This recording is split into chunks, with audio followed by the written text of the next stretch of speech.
one to soil my trousers violently, how concerned should I be about this whole rift situation?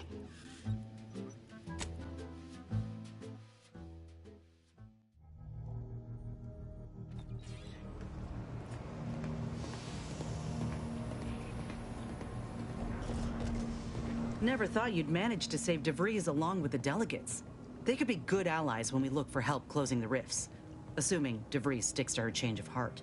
There's one thing I can't shake, though.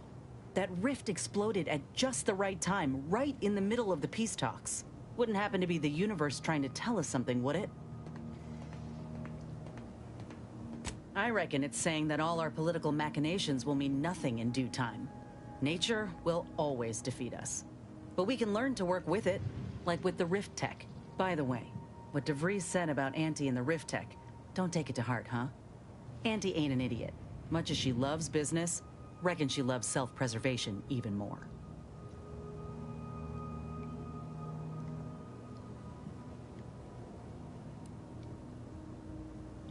That's some confidence there. Just be careful. She's a shrewd deal-maker. Knows all the loopholes in the book. Still, think we ought to pay the undisputed claim a visit. See if we can court Auntie's aid. Your boss was clear. We'll need all the help we can get to close these rifts. Whether we gain that help from Auntie or not, I won't lose sight of that. Our galaxy's survival is of far more consequence than our loyalties. Anyway, appreciate you hearing me out.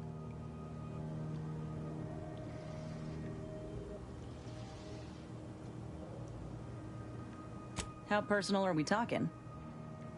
Couldn't say. I was in it all of 2 days before my graft started festering. Before that, I was an infantry medic. Our platoon was one of the first to touch down in Arcadia. I would have continued serving on the front line in an upgraded capacity, but, well, once the state of my graft became apparent, it was decided that parting ways would be best.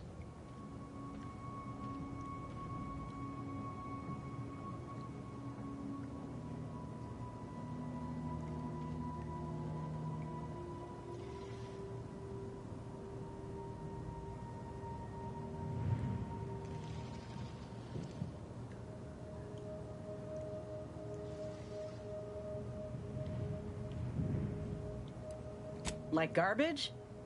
I'd like to hope the captain and the surgeon who performed the operation were a bit more considering than that. Look, I knew dismissal was a possibility when I volunteered for the procedure. A successful graft is a boon, a failed one is a colossal liability. I'm a walking lesson in breakage.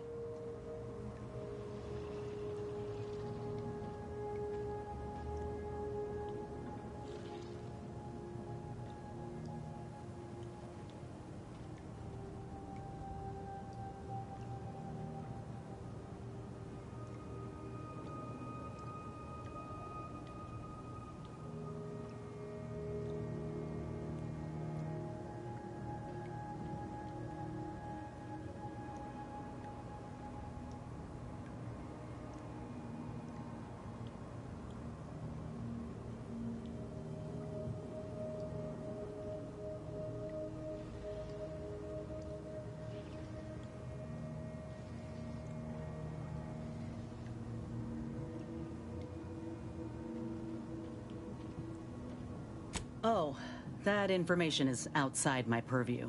I miss my platoon. Most of the time. I hope they're holding on okay wherever they are. Huh. If nothing else, they'll have Ortiz to keep up morale. I know the nonstop jokes from that bastard sustained me for weeks. Yeah, he's tough. He'll be all right.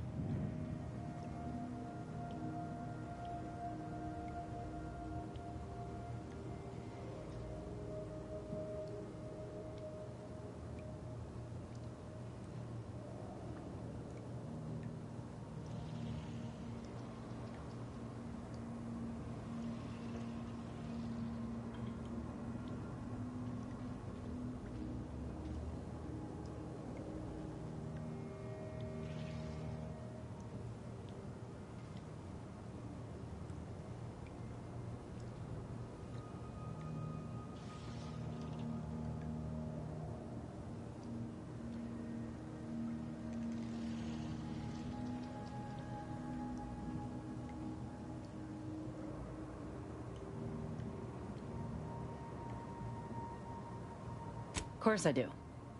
Can't help but wonder if I'm missed in return. Anyhow, I would rather return to the matter at hand. No use dwelling on those out of sight and out of mind.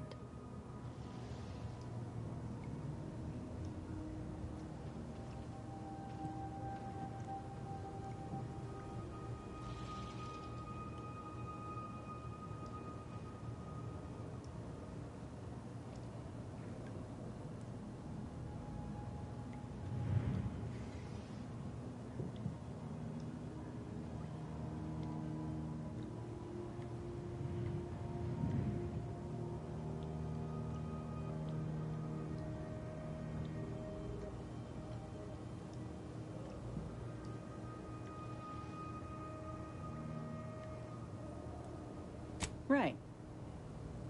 Like ain't the word I'd use, even before I was itching to tear up my contract and set it aflame. Auntie gave me autonomy, gave me the choice to do more than just struggle to survive. They treated me better than my last employers did, and despite recent events, I believe in their mission. We can give folk here in Arcadia a better life.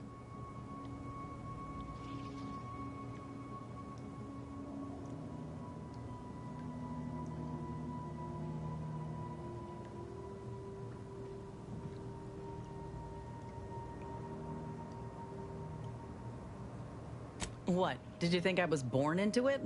How else do you grow a corporation to this size without doing outside recruiting? Take a look at what most systems offer, and what Auntie's Choice provides. Do the math. I'm just one of many who welcomed the chance to enlist with open arms.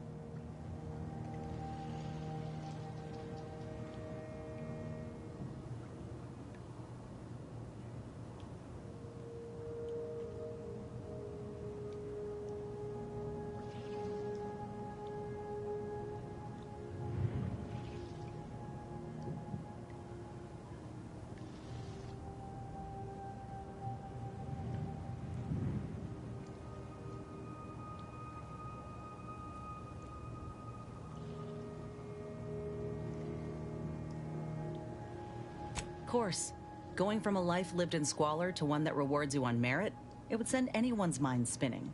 Now, do I got qualms with Auntie? Sure.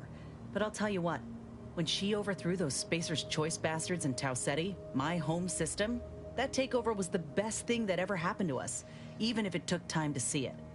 But I reckon that's a tale for another day. That all you wanted to discuss, or...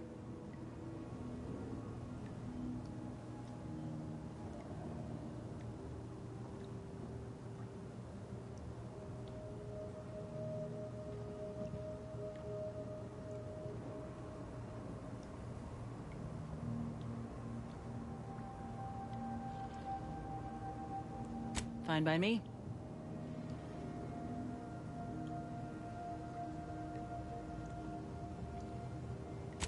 Well, like I said, we were both in the same unit. Me as a combat medic, him as a machine gunner.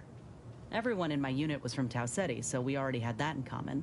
And we served on the front lines, which made us look out for one another that much more. See, most of us were laborers, and we just got our first real shot at something greater. We wanted to make a name for ourselves, and what better way to do that than become a hero? Our onboarders promised that if we demonstrated exceptionalism, showed initiative, that we'd get promoted quick. And our days of living in squalor would be far behind us.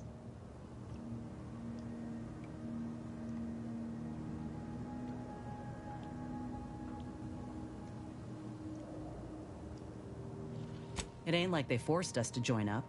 We did that on our own. And it said in our contract that they could send us wherever we were needed. Can't complain if where we're needed is in a trench staring down the barrels of a minigun.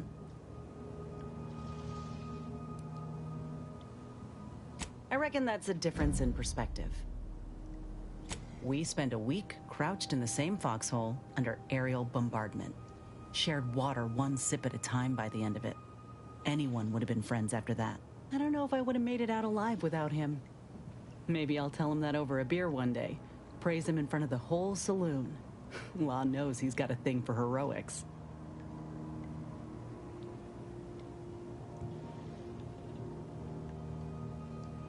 Better than I'd feared. Only had to bury 2 troopers and amputate 5 limbs. I'm thankful every day that the Protectorate can't aim for shit.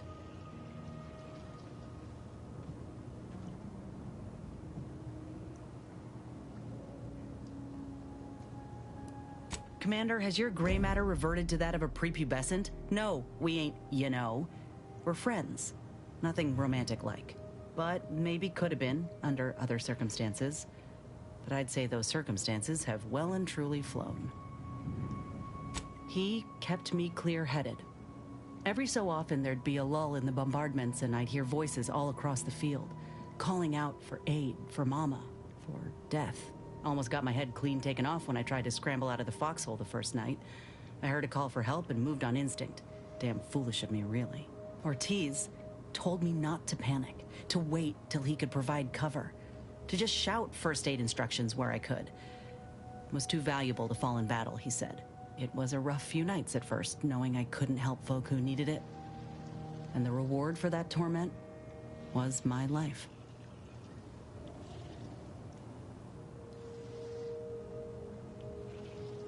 I appreciate that, Commander. In any case, I'm only standing here because of a damn fine soldier who became my friend. I'll carry that knowledge always.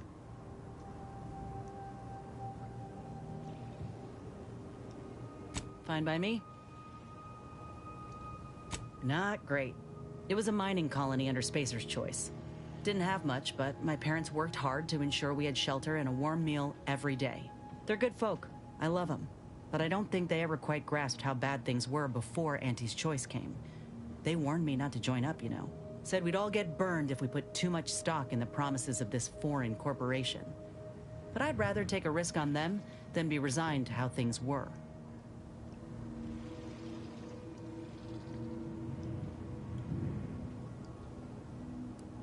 Our colony was isolated, which meant our Spacer's Choice overlords could do as they saw fit.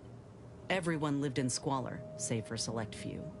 We were little more than workhorses. Those of us at the bottom only found joy with our families, our friends. But love alone can't get you through the toughest, darkest winters. I miss the sunsets, and my folks, though I know they're well taken care of nowadays. But that's about it. Most of my friends joined up when I did, so we took our community with us. Leaving my hometown itself, it was an eager farewell. Though there is one person I keep thinking of. The grandpa who lived next door, Vincent. He used to draw posters and ads for Spacer's Choice. He had style. Of course, that didn't last. Age caught up and his hands started failing him. Couldn't draw, couldn't lift heavy objects, could hardly walk without exerting himself. In Tau Ceti, if you couldn't work, you didn't get ration cards. We shared what we could with him, of course, but what we got already wasn't much.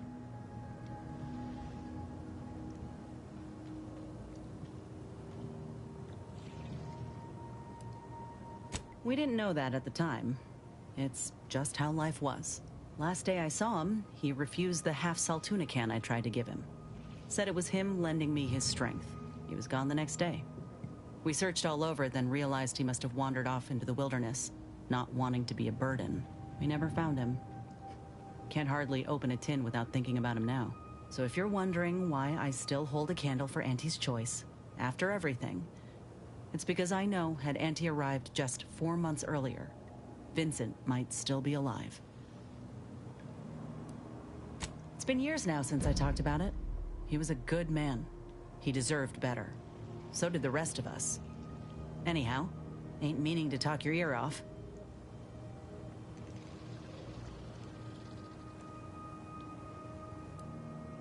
Fine by me. Marisol's something, huh? She had everyone fooled, and then she turns around, exposes Svoboda for what she is, and reveals herself to be the endpoint. What kind of name even is that? She reminds me of the serial heroes I wanted to be just like when I was a kid. I'd tell her if I thought she'd appreciate it.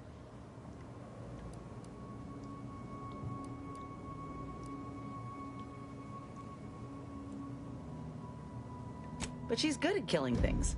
I reckon she'd get the gist real quick. Anyway, this is me saying I think she was a good get. Much better having her in our corner than staring down the barrel of her gun, that's for certain. She's probably already got bugs listening in on us, so we ought to just stop there. Oh, I see. You're here to gossip. All right, let's hear it. Who do you want to talk about? Seems friendly enough, if a mite guarded and a little thick-headed in his view of Auntie's Choice. Regardless, I can assure you I'll treat him with the same respect I show you. Though I reckon he's seen his fair share of struggles over the years, no matter how he tries to hide it. Think he ought to ask for help when he needs it. Not only is he a couple smokes short of a pack, he's also insufferable.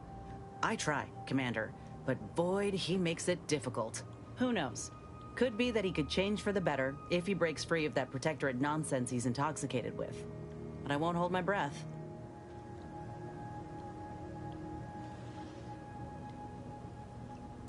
Oh, I got a lot of choice words that would have even Val covering her audio receptors, so I'll spare you most of them.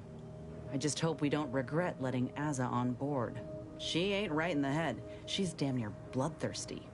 I'll keep my distance when I can, but I promise you, if I perceive even a hint of threat from her, I will deal with it.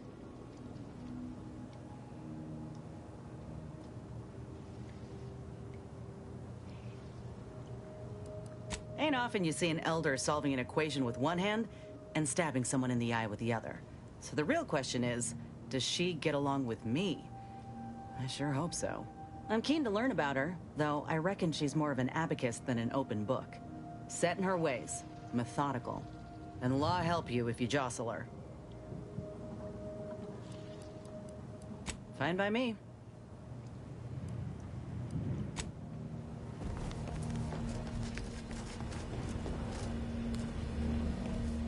Commander, need some alone time for now.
This ship is certainly quaint.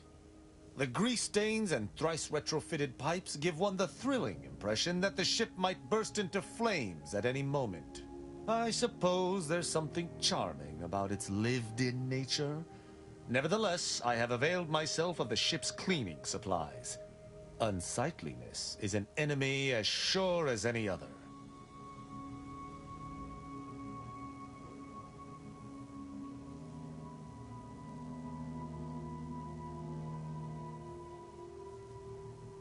Certainly. I consider my...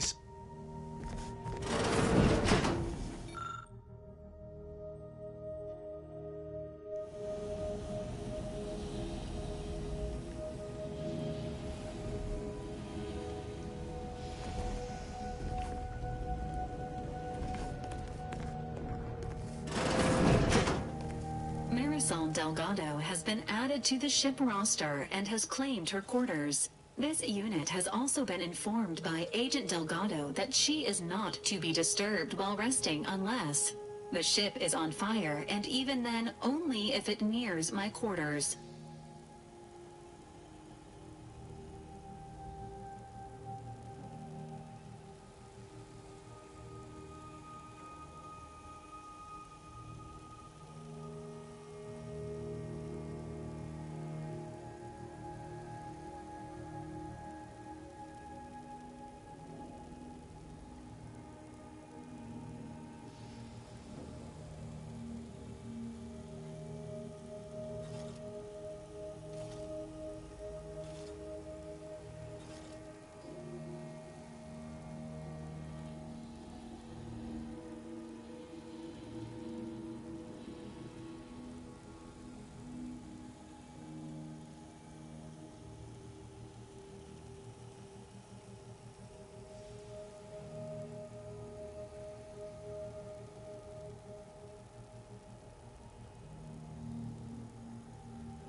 Readying database.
You might follow a ruinous religious doctrine and be driven by irrational, bloodthirsty urges, but you're a rather effective killer, and I respect that.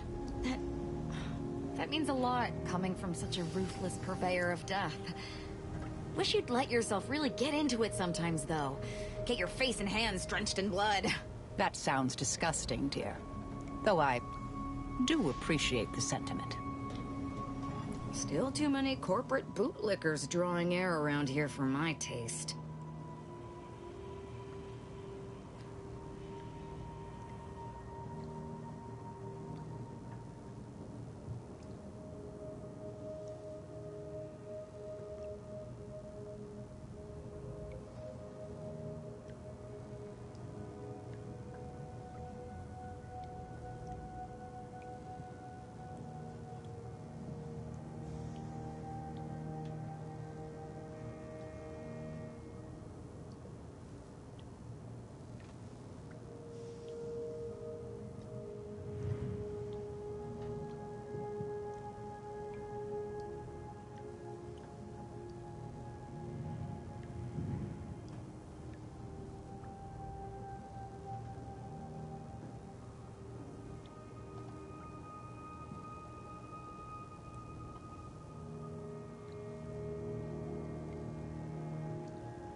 Such as? Nothing of much worth to tell there. I'd rather hear your story.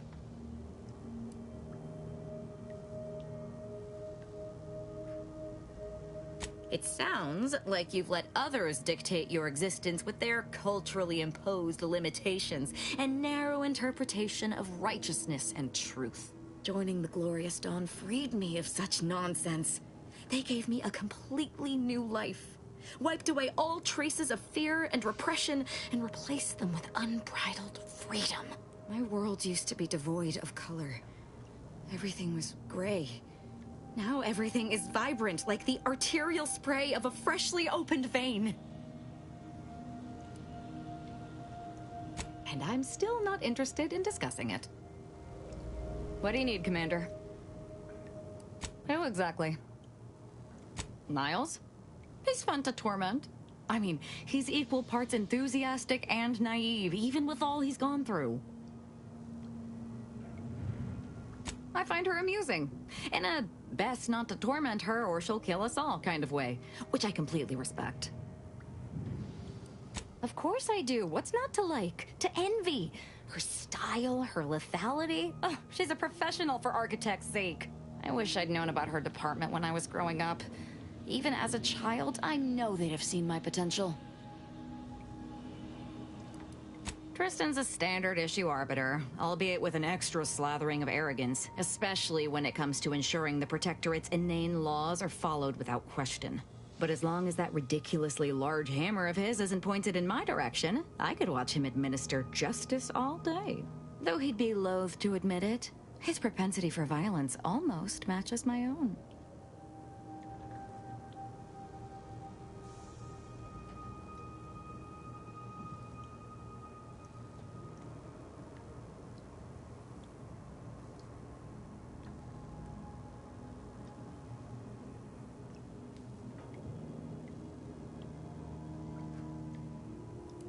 Not only does she possess more heart than your standard corporatist flunky, she's a great deal smarter as well.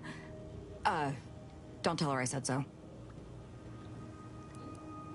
Tristan's a standard issue arbiter, albeit with an extra slathering of arrogance, especially when it comes to ensuring the Protectorate's inane laws are followed without question.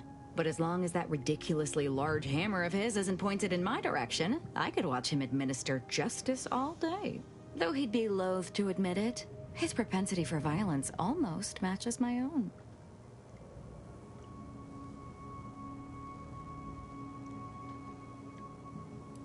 Such as? Did you need something? Happy to provide unbiased observational data. Ah, your young colleague. Competent, practical, crack shot. Saddened by his years of isolation, but also honed like me. He would be a formidable target of assassination. Oh, he seems like a nice young man, dear. You want me to say something nice, dear? He has good taste in adventure serials, I suppose. Otherwise, no redeeming qualities.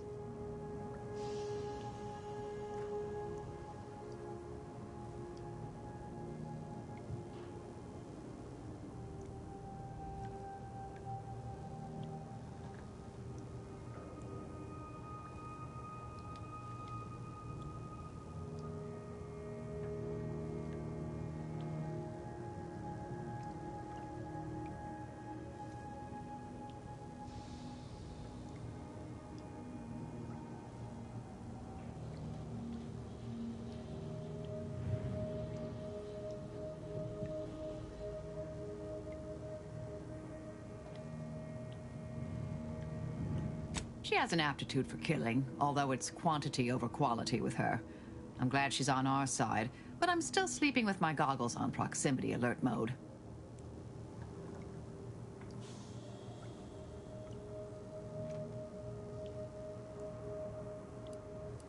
I must admit I wrote off these corporatists as shallow bit obsessed simpletons.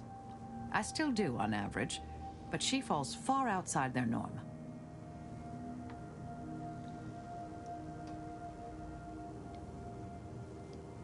Her model is a design classic, and the aftermarket mods she received from Niles are most impressive.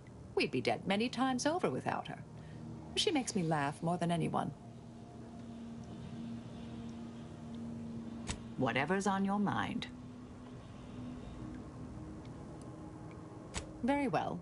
Never mind it.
This is Anti-Cleo, offering a welcome to all visiting Auntie's Choice employees, affiliates in training, and ethically gray consultants who labor with committing to a side.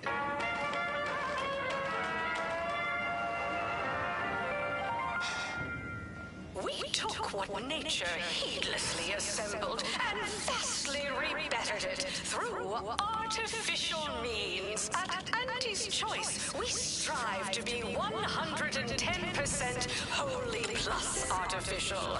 Artificiality is our guiding principle. Enjoy an artificially enhanced existence through the conspicuous consumption of unavoidable embedded chemicals. With Auntie's Choice.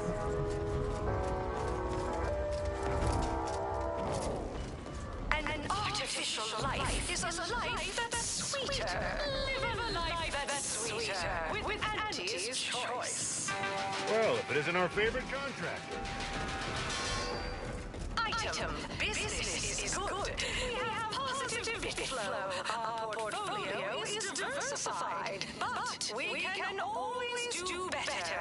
I'll give it to you straight in my quarterly underperformance review. First up, excessive corporate malfeasance. The only division that earns us less when they work more. Ease off the throttle, gang. Won't be any malfeasance if you don't look. These wraps are due for Edith. Where are the ones bound for Crater? Wait, these cages are empty. Where's the wrap handler in charge?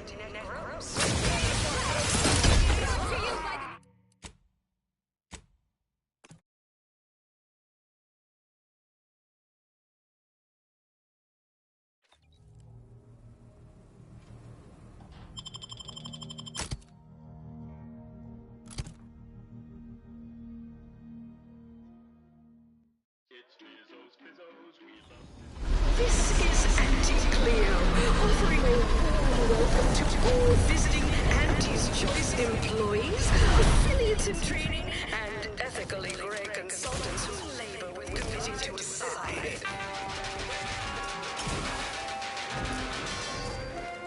We took what nature... These wraps are due for Edith. Hey, you haven't seen any loose raptidons running around, have you? A what now? Oh, a coworker had one of those once. Next thing you knew, poor bastard up and died. I had to work double shifts for a week. Unbelievable. Last time I got stuck with the blame for someone else's ineptitude, I got demoted 2 full ranks. You wouldn't happen to be someone well-versed in weapons, explosives, and/or advanced hand-to-hand fighting, would you? And, you know, work cheap?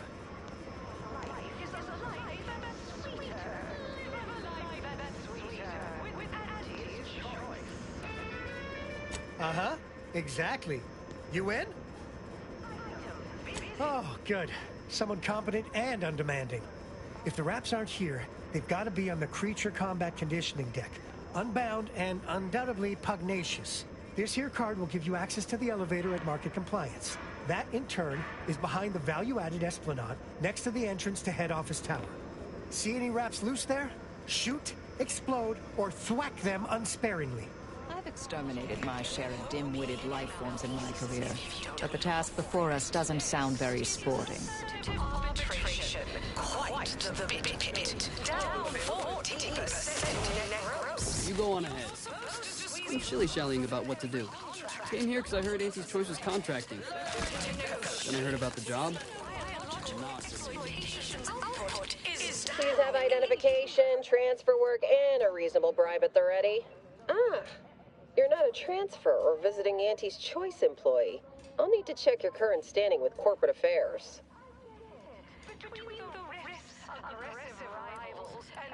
Oh, I didn't realize I was talking to such a big wheel. Afraid I still need to check your record with us, Big Shot. Alrighty. Commencing review.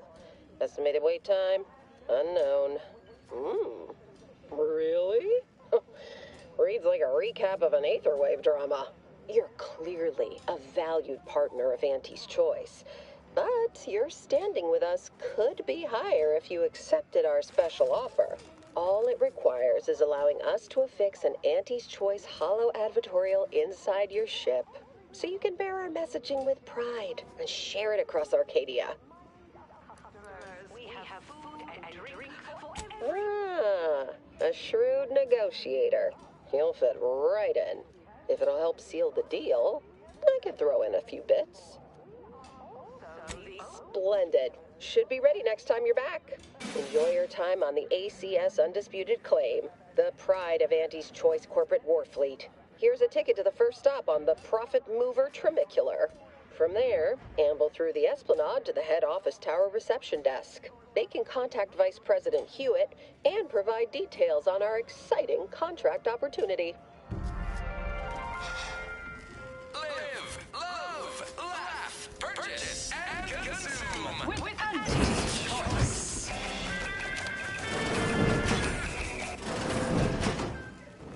As your peerless leader, known for her unparalleled This area is for client intake specialists only.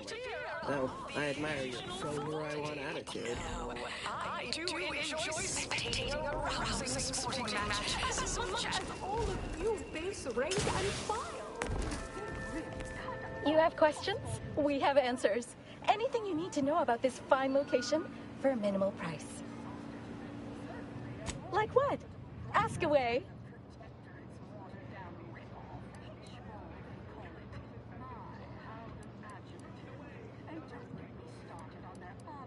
Ah, a potential outside contractor. Check in with the intake specialist at head office tower for the full spiel. They're in the reception area on the main floor. There's a stop for head office tower on the Trimicular if you've got an all-access pass, or you can hoof your way there through the value-added Esplanade to get there. Anything else you need to know about this place?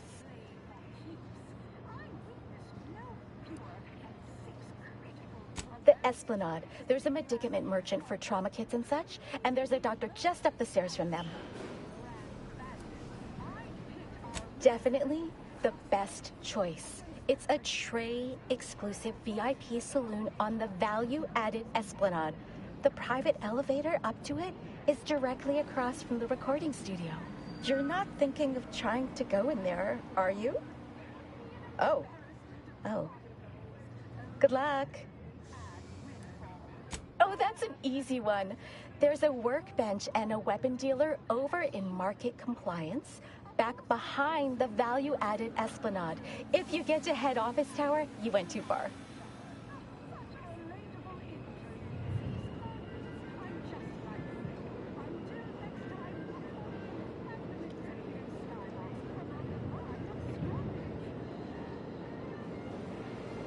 Like who? Or whom? Or such as? Does the name Auntie Cleo ring a bell at all? You may have seen her face or heard her voice, well, everywhere. She's rather ubiquitous, you might say. Here especially. I almost feel bad taking your money for that one. No, fair. I've worked through it. Don't worry, it passed. Need details on anybody else? Our illustrious CEO does work here, yes. Don't really see her out and about too often. So, perhaps you could say she lives in her office. That's the top floor of head office tower. No way you're getting to see her without an invite, though.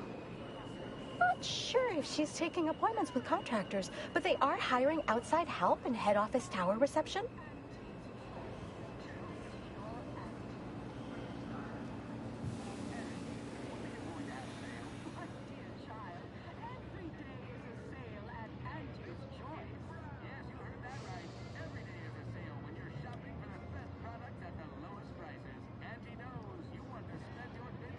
Like most of our execs, she can be found in head office tower.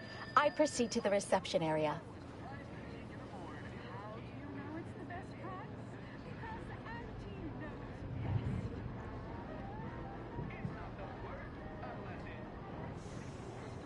Well, farewells are free.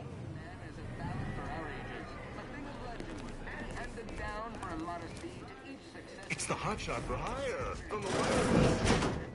Represents the worst corporations who unfairly stack the deck against Spacer's choice devious shenanigans lying down. No!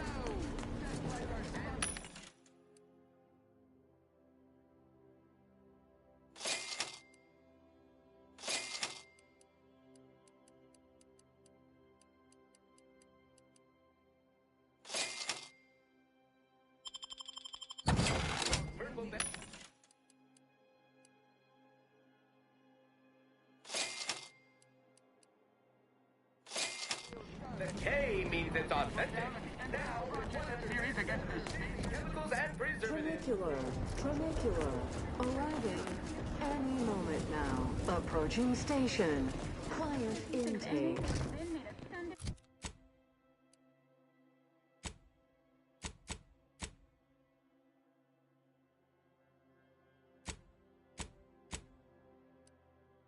Win the game. Whenever I see that moon mask grinning face, I want to cleave it in twain. Auntie's choice! Where are the class restraints? One! Hostile takeover this! Right back!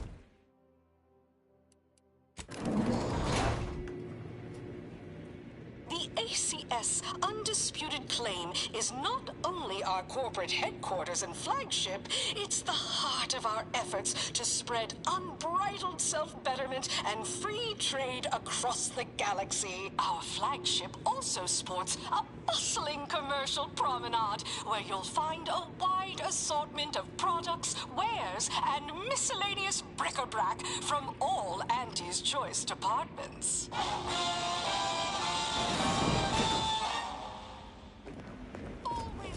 Hey, you traveling with anyone called Inez? I heard an Inez Silong was traveling with someone matching your description, but she ain't here, evidently. I do indeed. I was hired by a soldier named Ortiz to find her. And well, reckon this is close enough. Here, take this cartridge and deliver it to her.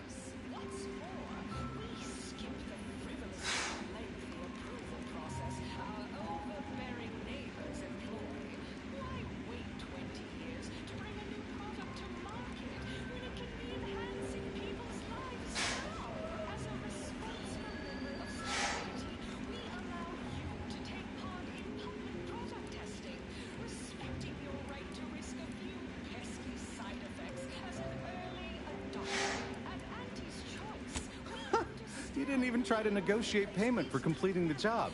Consider that a learning for next time.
Keep it up and we'll name a vodka flavor after you.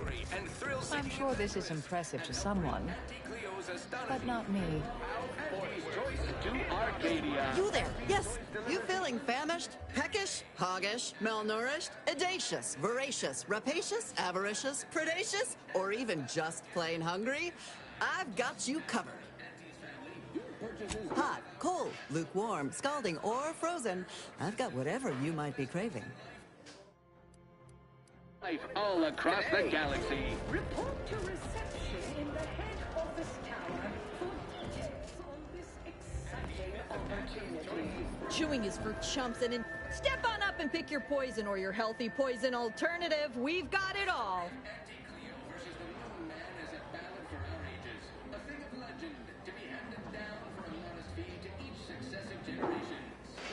Choice, swoon-headed mascot represents the worst impulses of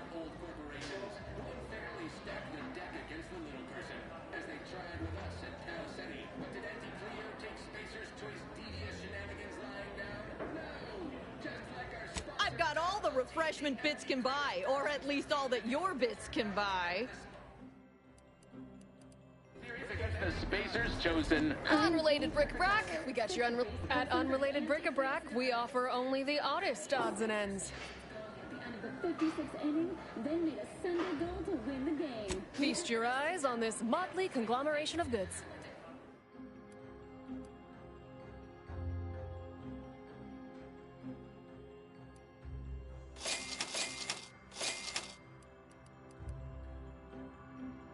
Twain, Auntie's choice, darlings, we won.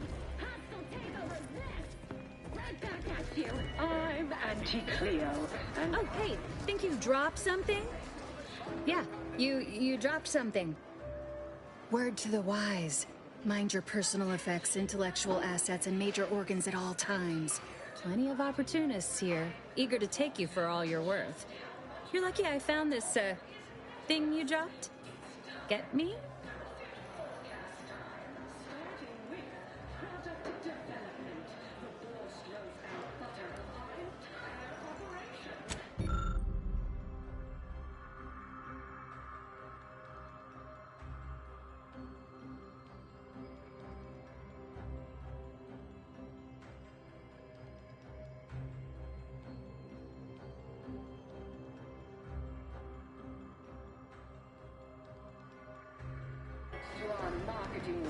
Feeling queasy? Seeing spots?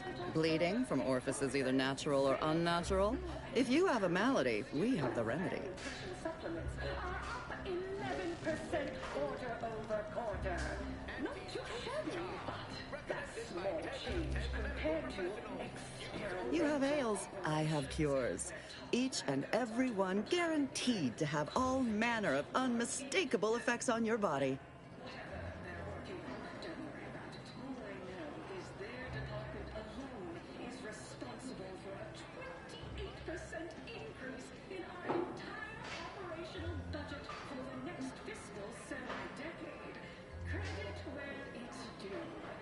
Don't worry.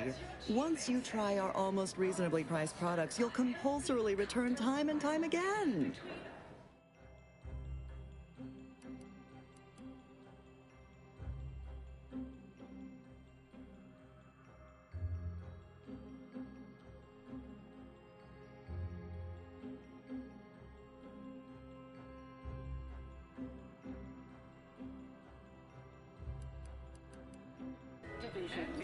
Antibiotics cures most infections. Really stirring the pot, unorthodox?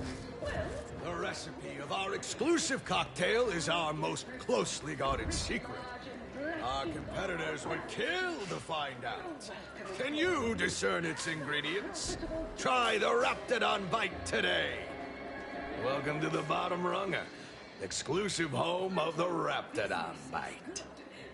positive bit flow. Our portfolio is diversified. That's what everyone, and I do mean everyone, wants to know. No, friend. I finally caught N-rays in a bottle with this one. Not sharing the secret of our success with anyone. However, you are welcome to sample a few and attempt to discern the ingredients for yourself. Won't be any malfeasance if you don't look for it. Next is assertive arbitration. Quite the bit pit. Down 14% in net gross. You're supposed to squeeze blood from every contract, not put us in the red. Learn to negotiate. Xenobiological exploitation's output is down 18%. I'm not paying professional hunters to run a petting zoo. Acquire and exploit the local fauna like it's your life's work. I get it. Between the rifts, aggressive... Not tending bar right now, but my employee here can see to your needs. May your day be profitable at the expense of your rivals. Uncertainty. Can't say I care for it. Need anything? Why, it's only the most popular drink in Arcadia. You can only get it here at the Bottom Runger. Don't ask what's in it. Even I don't know. At the Bottom Runger, we offer inebriation for the budget-conscious individual.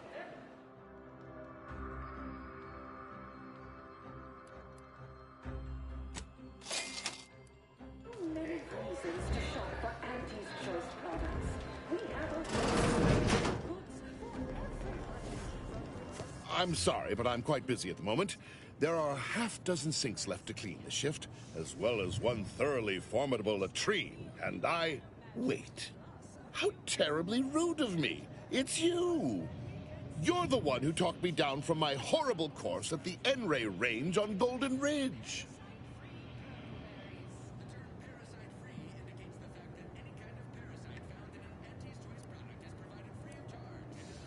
Improving myself, my friend. I have a new lease on my existence, and it's all thanks to you. You see, I meditated on your words, and on the events that led me to strapping myself to an explosive threatening to kill us both. Something had to change. I realized that the tremendous question, that of controlling the universe's uncertainty, was too tremendous to pursue. So I sought an environment I could control. Tell me, Victor, scientician to scientician, how do you feel about this new path of yours? Do you believe it in accordance with the plan? Are you, dare I say it, happy? I take a simple joy in each latrine I leave spotless. On a purely theoretical level, I admire that.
I do believe I am where I was always meant to be. Janitorial science is deceptively difficult and shockingly stimulating. If you've not, you must try it sometime. Eliminating the malodorous quality of a once bilious stall is just as stimulating a dilemma as any mathematical quandary. Anyhow, I mean not to ramble. Once again, consider me in your debt, eternally. If you ever require a sanitation engineer, I shall come running, mop in hand. Avail yourself of my restroom at your leisure. I'll clean up whatever mess you make with plum. Because nature wants to kill you. Since our company has grown heatful. Where's comestibles? Where's comestibles? We're literally giving them away.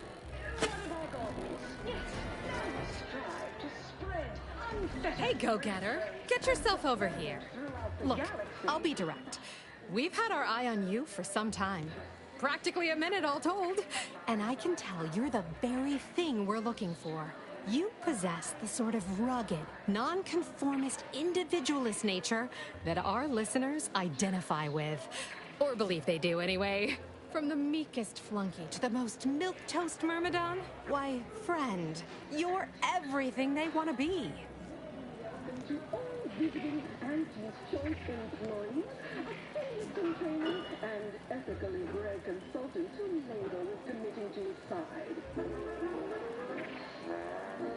An artificial life is a life that's sweeter. Live a life that's sweeter. There's two things I desperately require. Realism. Authenticity.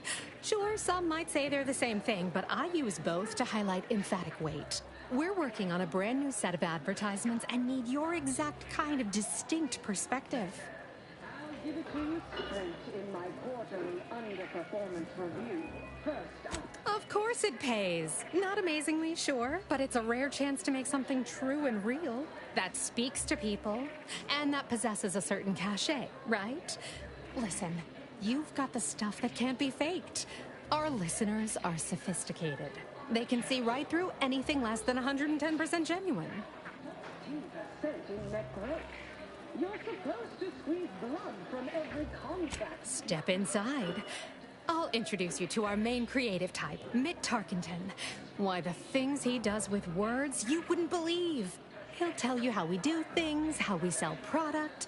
Then you provide your expertise, lend your maverick perspective to help him come up with how. All it requires is you be yourself, unabashedly. Then get paid for it. Head into our recording facility when you're ready. Mitt will be in one of the studios. I'll be right along. I can't afford either, but I'll have... Here for a recording session? And I'm back. Sorry, in the midst of composing my latest product-oriented dramatization. Talk later.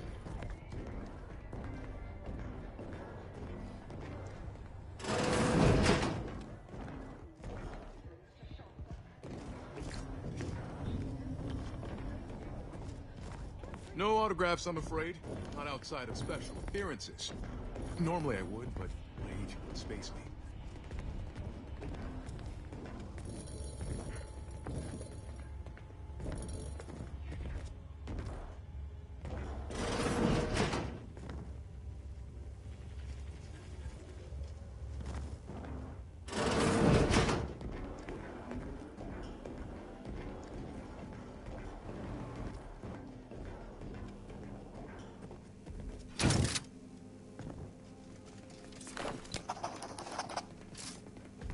Something I can help you with?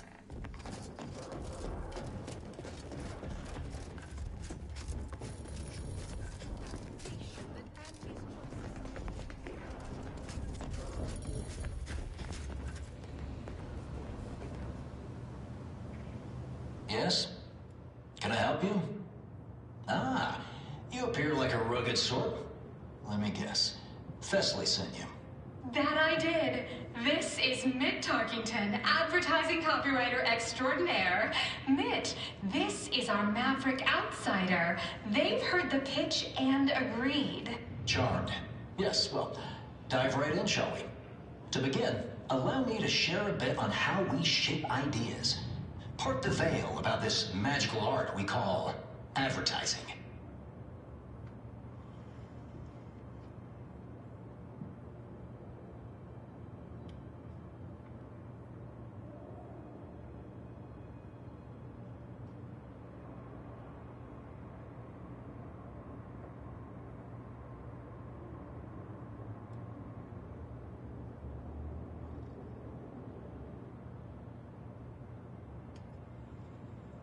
We're selling dreams of a better life, a better you, connection and ease from aches, sorrows, and worry. The product is immaterial. We do have one. I'd need to look it up, though. A little background first to frame your thinking. There are 4 personality types we appeal to when writing advertisement copy. I'm like you. I'm who you want to be. I, who have cultivated a persona as a sarcastic doubter, am not normally into things. So you really ought to listen to me about this. And I just hate that thing that never happens, yet absolutely could. Any other general questions before we get started?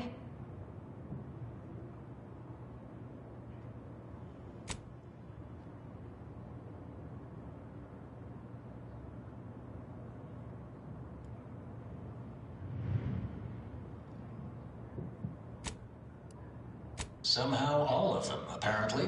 Even the most buttoned-down rule follower imagines themselves a rebel in some way. All right. I'll ask a few questions about your singular way of looking at things. Then translate your unique perspective into lines for the ad. Now, first question. How can we best understand those like you?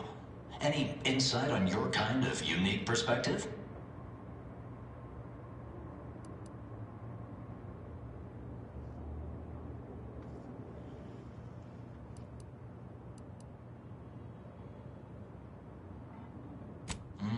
All right. Now, I'll reinterpret your response into a line for the ad. Something like, calling you, every people of the great masses. Next question.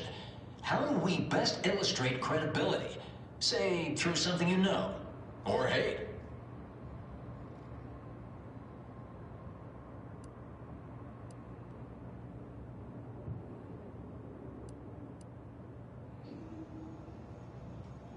Right.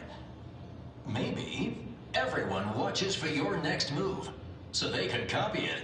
What's an aspirational goal for those who identify with you?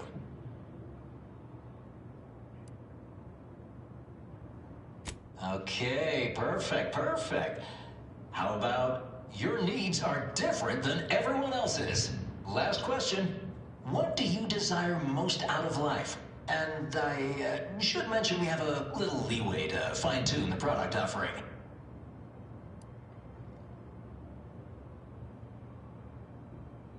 Have just the thing. Available now in double packs for couples. To share with that special someone who's every bit as special as you. Because nothing says lasting devotion like cyst rides built for two.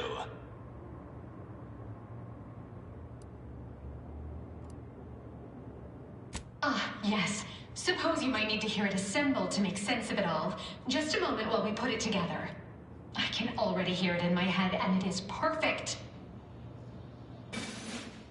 All right, that's a wrap. Roll the assembly. Fine work, everyone. Take a good listen. Calling you, every people of the great masses. Everyone watches for your next move. So they can copy it. Your needs are different than everyone else's. That's why we've updated our premier cyst rides just for you. Auntie Cleo and Pal's deep-fried cysty bits. Available now in double packs for couples. To share with that special someone who's every bit as special as you. Because nothing says lasting devotion like cyst rides built for two.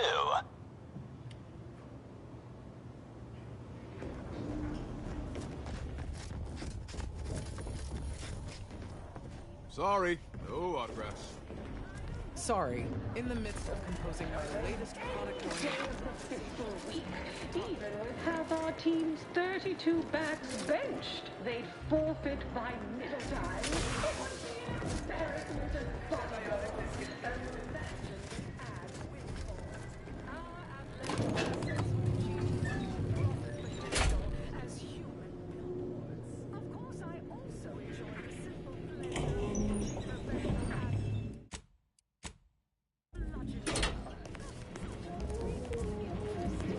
Yes, may I help you somehow?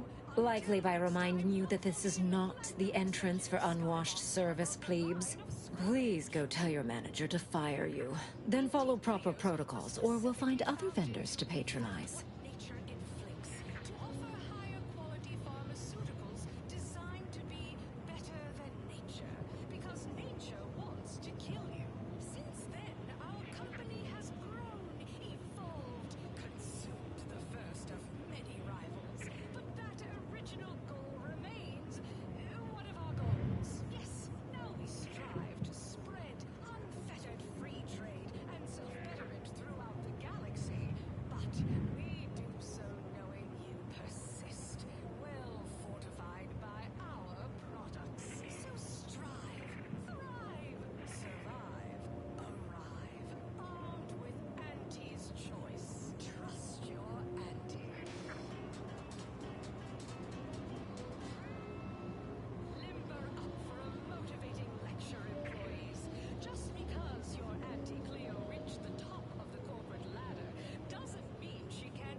Good. The intention is to keep riffraff like yourself as far away from the lounge visiting clients as possible. I'm glad my choice of words got that point across very clearly. Now please, go anywhere else so that I can tend to the actual patrons worthy of entrance into the best choice. You're back. Since you see fit to continue wasting my time, I ain't gonna bother talking like you're a top runger. You ain't soiling our fine establishment with your presence. Think I made that real clear.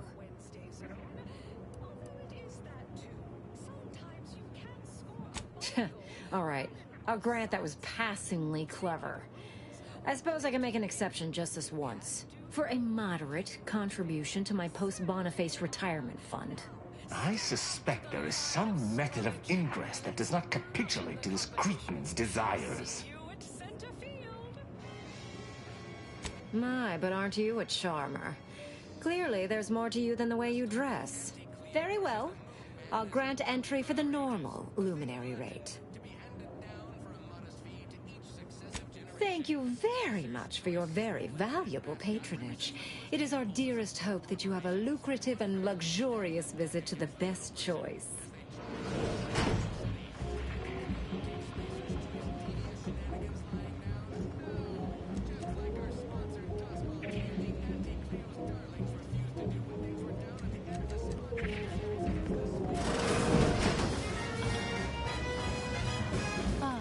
This is where the more successful vapid commercialists congregate to be short-sighted together. Oh, look at this one. Everyone has their little hunch about which new product.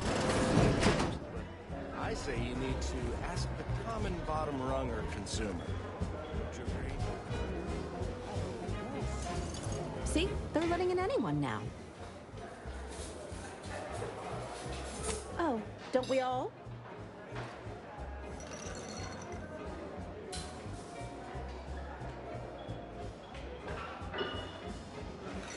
If you must.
Not too shabby, but that's... Horse comestibles!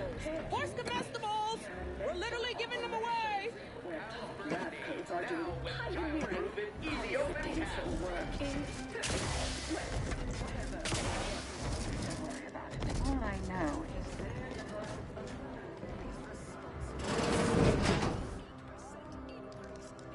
Step right up for the most exorbitant medical care money can buy. We cure all physical ails. Most, at least. Well, there are a lot, I guess. We cure some physical ails. That sounds all right, right?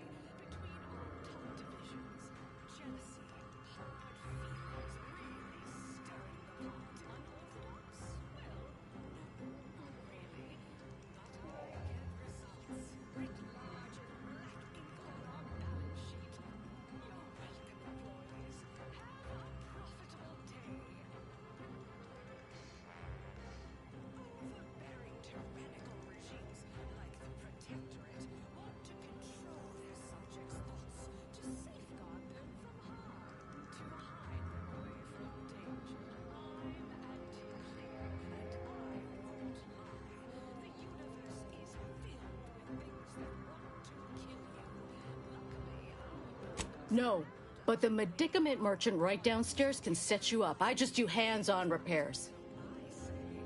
Don't keep out of harm's way. I have a family to feed. Sorry, time is bits. It's time. Or You seem like a go-getter. Let's consume lunch sometime. Choice. Our product line is stronger than richer.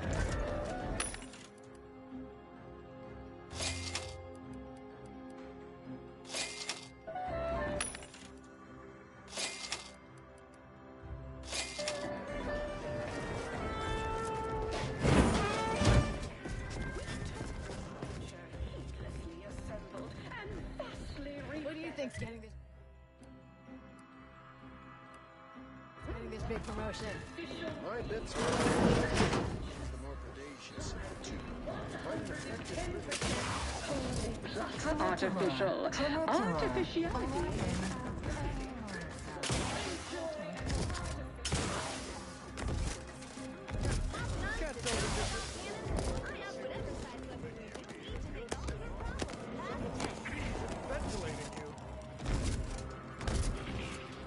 Welcome!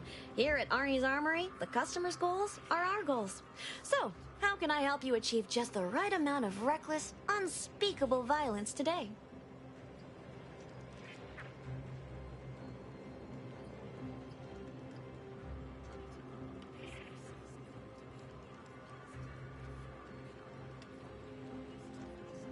You name it, we got it.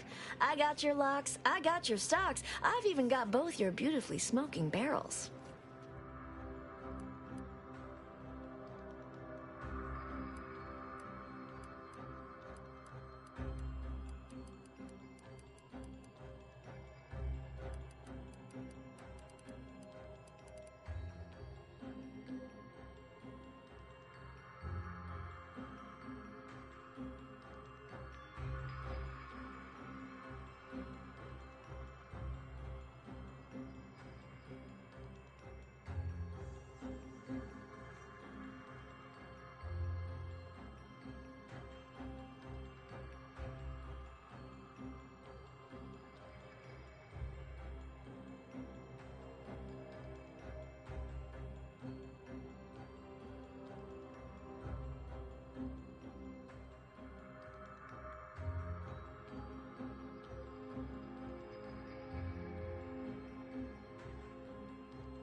You have the look of someone with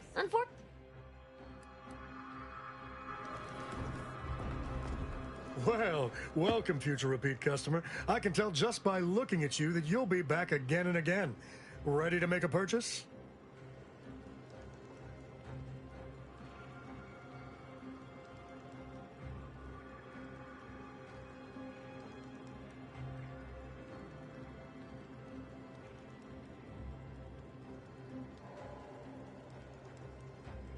I've got armor in all shapes and sizes and for all occasions. Though I'm guessing you get shot at more than occasionally.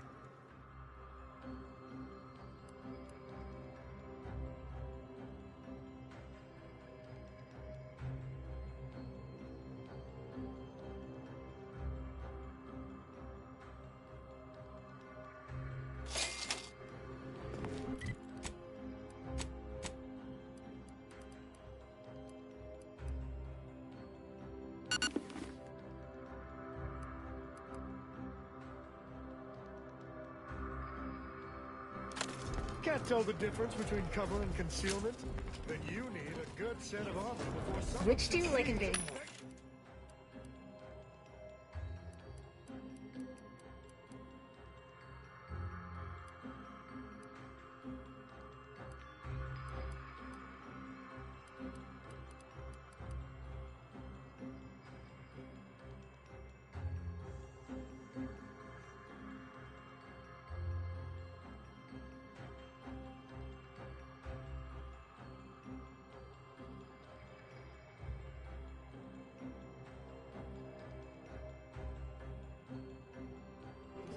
The Protectorate or the Order? All that Protectorate saying is downright unnerving. At least let him worship numbers or some such. I never know what either of them is.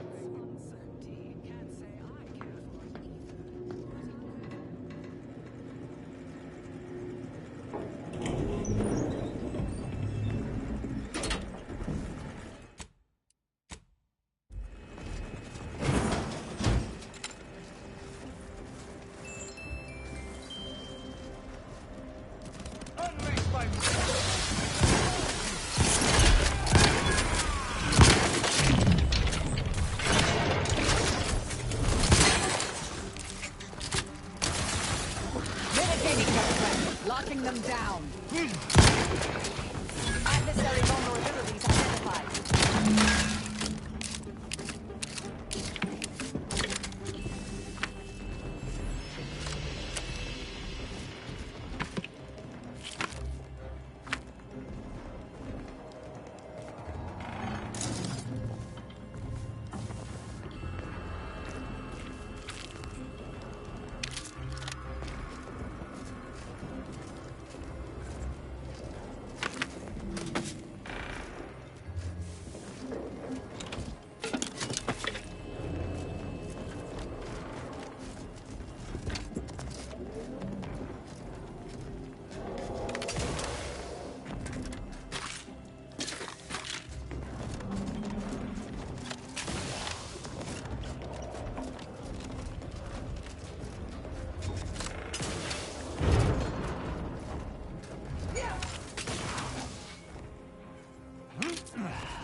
Difference between cover and concealment? Not arbitrate everyone in my path. I see you decided to accept my invitation. Good. I do hate having to follow up. Ordinarily, reception here would detain you in a whole song and dance, but you're no common contractor. You're my honored guest. And as such, I've informed them there's no need.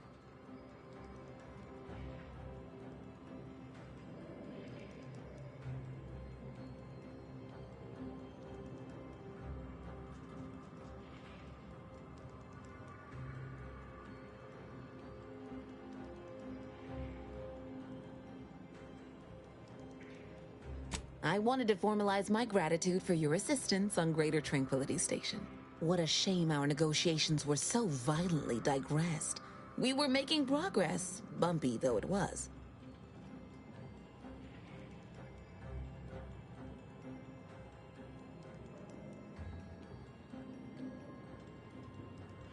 In fact, that is what I summoned you here to discuss.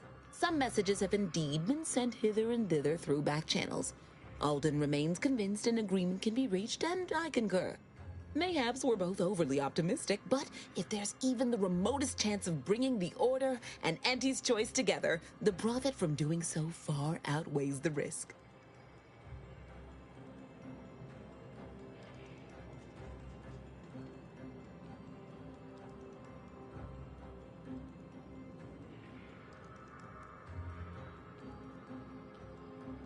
To begin, you'll need to gain favor with both the Order and Auntie's Choice. I expect the Order will want you to, I don't know, clap some chalkboard erasers together or something.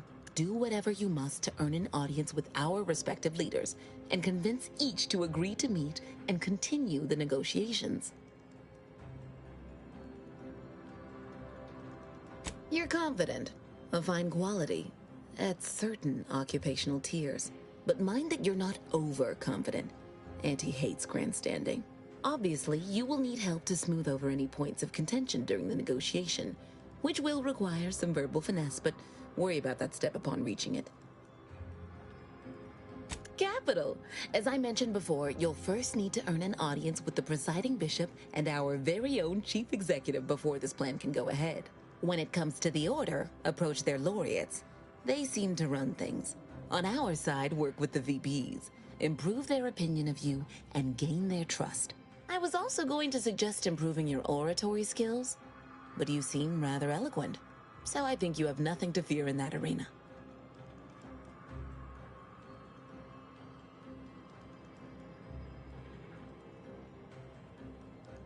Certainly. Aren't you adorable? Next, you'll be asking me to name a time I overcame adversity in the workplace.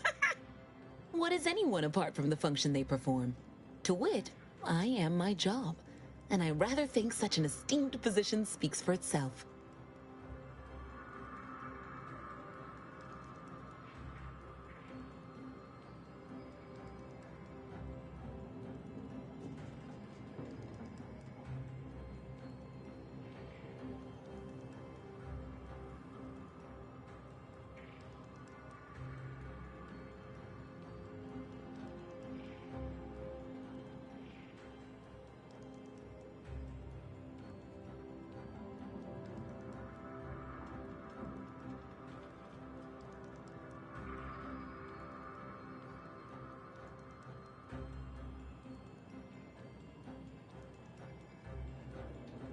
If price matters, there's the bottom runger.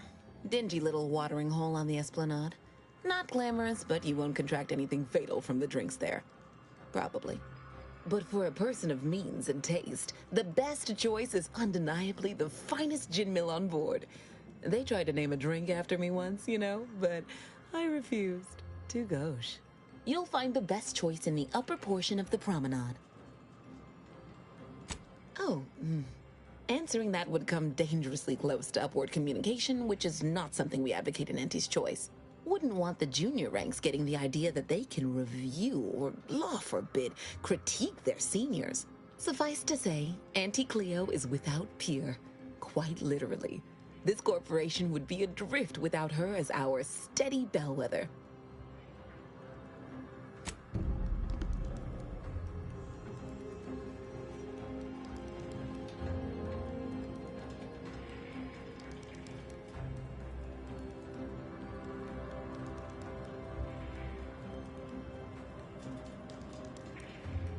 Attention, morally gray outsider. The adventure of your lifetime awaits. Auntie's Choice is hiring. Hello, daring self-determinivist, stalwart seeker of self-betterment, or rapacious rogue of corporatism. Welcome to Auntie's Choice Esteemed Invaluable Disposable Agent Program. As in Ida, your assignments will be some of the most decisive and admirable tasks that Auntie's Choice has to offer. Idas help explore the wilds, plot our path, and shape the evolution of our beloved corporation. And with enough rugged determinism, you might even live to see the results.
That's right, a life filled with action, adventure, riches, and romance awaits.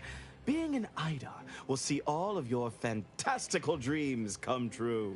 Now, if you'll just exit through to your left, 2 of our top 29 vice presidents are waiting to speak with you. And remember, Auntie's Choice Stay Hungry Meal Pack offers our finest pre-sliced bread and dehydrated water tablets in one convenient package for an additional price.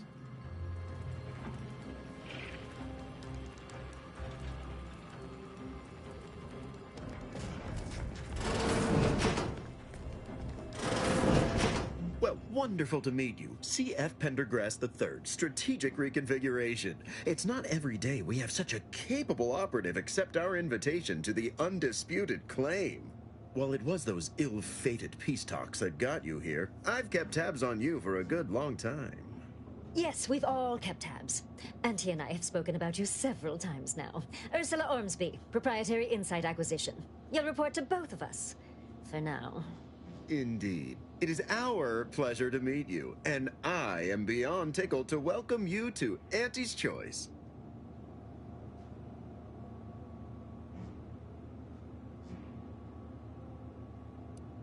Yet they are indubitably one and the same. By coming into my employ and helping to secure Auntie's interests, you are directly manifesting a stable future for this colony.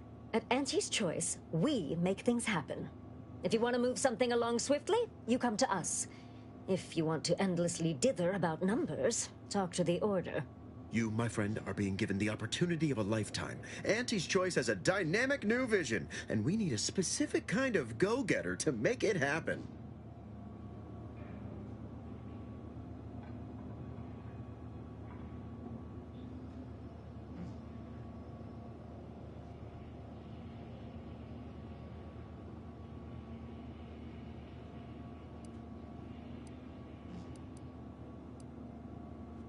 We need someone not shaped by Auntie's meritocracy. It serves its function, but our workers tend to focus on rung climbing. We need an individualist who sees unorthodox solutions.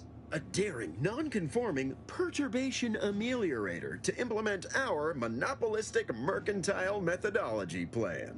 More succinctly, we are recruiting an expert outside consultant.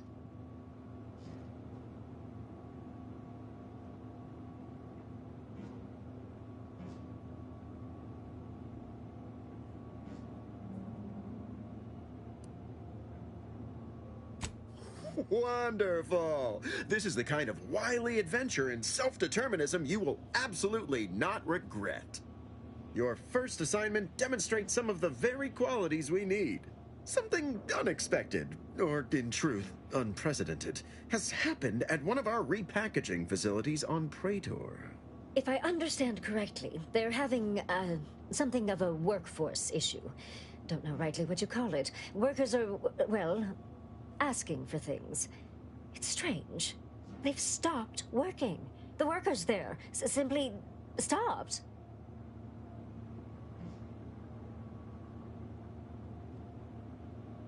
They expressed, and I know this is going to sound more than a bit strange, dissatisfaction.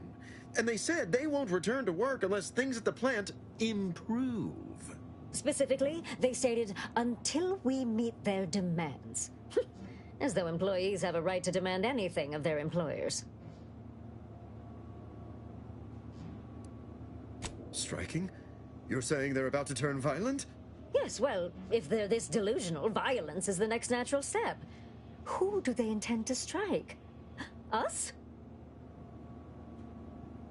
Dear law, what a bunch of devious, ungrateful, greedy little prigs! After all the opportunities Auntie's given them to repay us like this? I'm so disappointed. So what do you suggest we do about such an utterly unheard of situation? It is absolutely imperative that we get those people back to work, whatever it takes.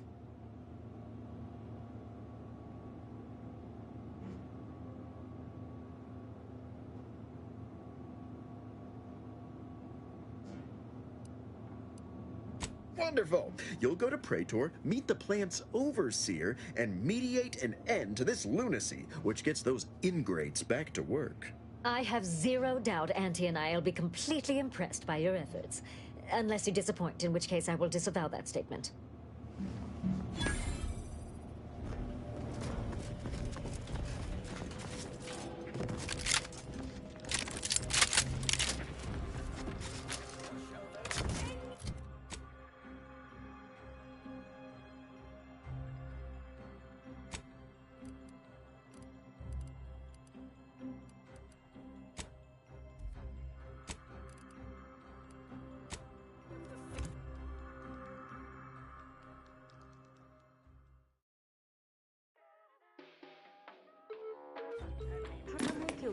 Trinicular, arriving any moment now. There's a ballad for our ages. A thing of legend to be handed down. Successive generations. Phaser's choice, one-headed mascot represents the worst impulses of old corporations who unfairly stack the deck against And Raps all taken care of yet?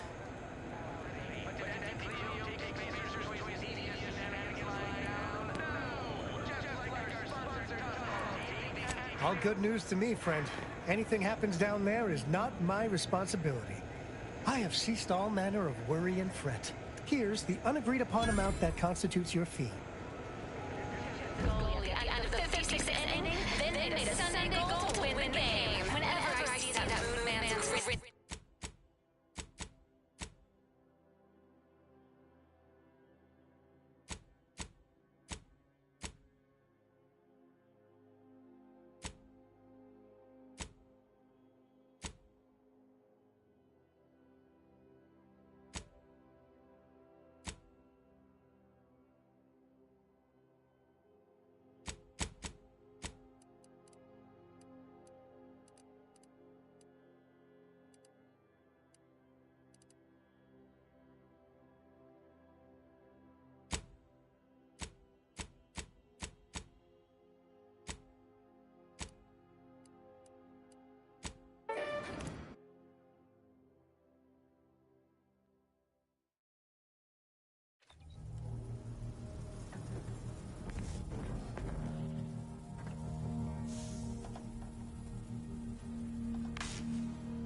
Commander, a moment of your time, if you would? Commander, I'm glad I managed to intercept you before we left. There's something of utmost importance I wish to discuss.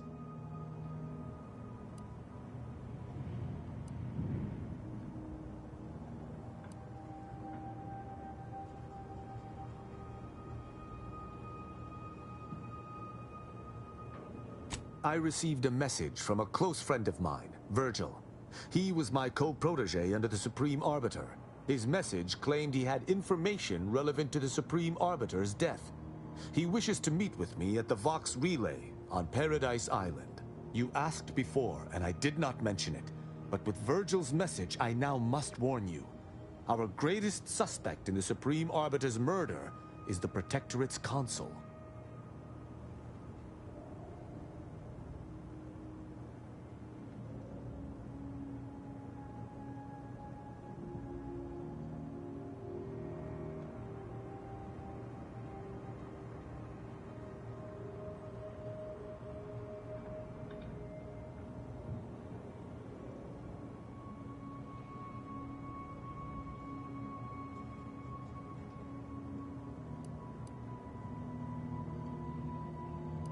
Our mentor always disdained him thoroughly, and he our mentor. If anyone would have had reason to slay her, it would have been him. But we have needed evidence. Evidence that I believe Virgil now possesses.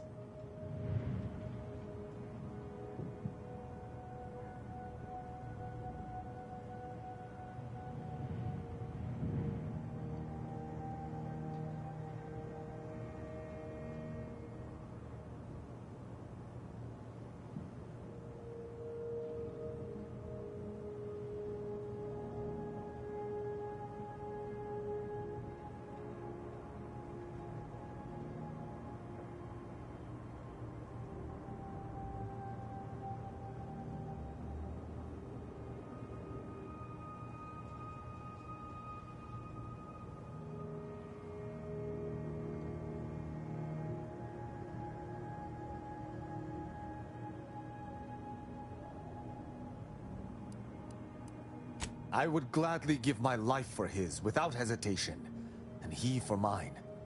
We are brothers beyond blood. It has been some time since the two of us last crossed paths, but little shall have changed between us. Of this, I have no doubt. If there is one person throughout all of Arcadia who I can presently trust, it is Virgil. He too seeks the perpetrator of the Supreme Arbiter's death, and he too supports the Sovereign over all else. And that's without mentioning our lifelong friendship.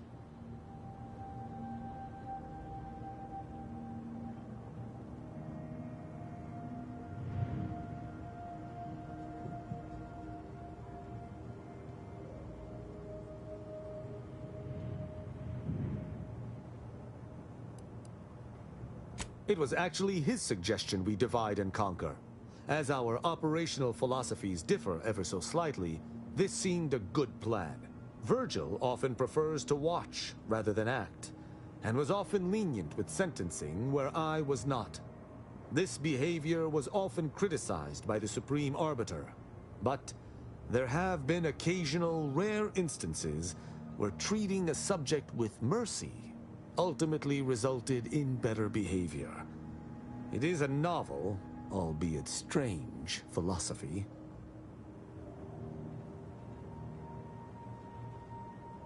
Very good. I hope we shall see him at your earliest convenience. I feel this shall most certainly set our investigation into motion.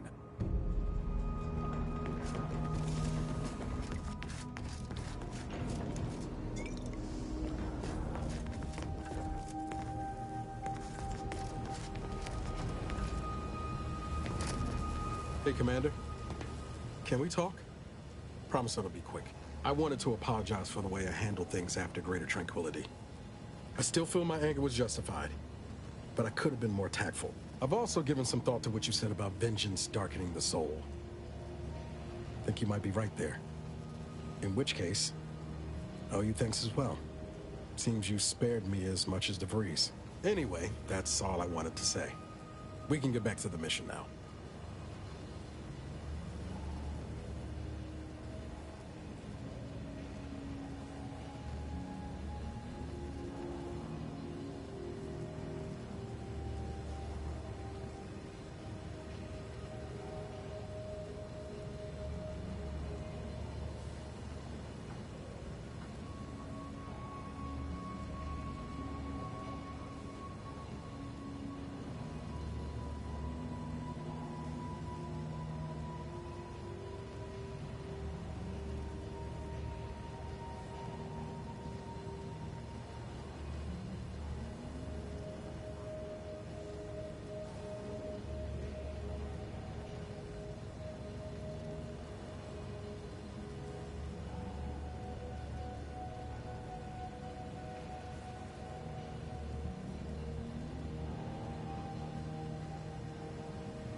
Only felt right to clear the air. I've learned the hard way what happens when you leave things to fester. Oh yeah? What's needling you? Shit. Knew I was forgetting something. Must be the long hours. Just aside, we don't need to pretend those weren't mine. I had some trouble adjusting in the years after Horizon Point. I was in pain more times than I wasn't. Had trouble sleeping. The drinks helped. Until they didn't.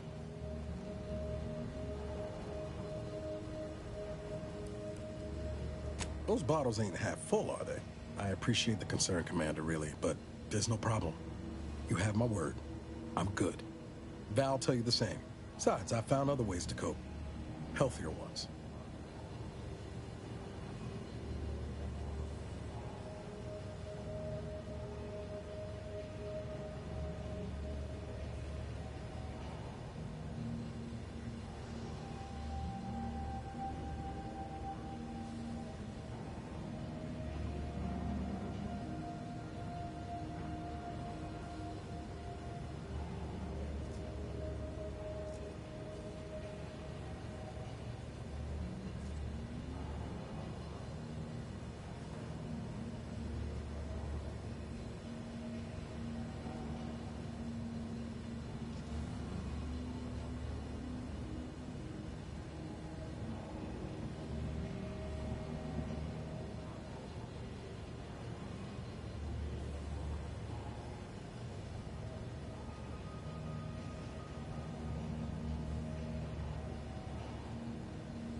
Those are some nice vintages.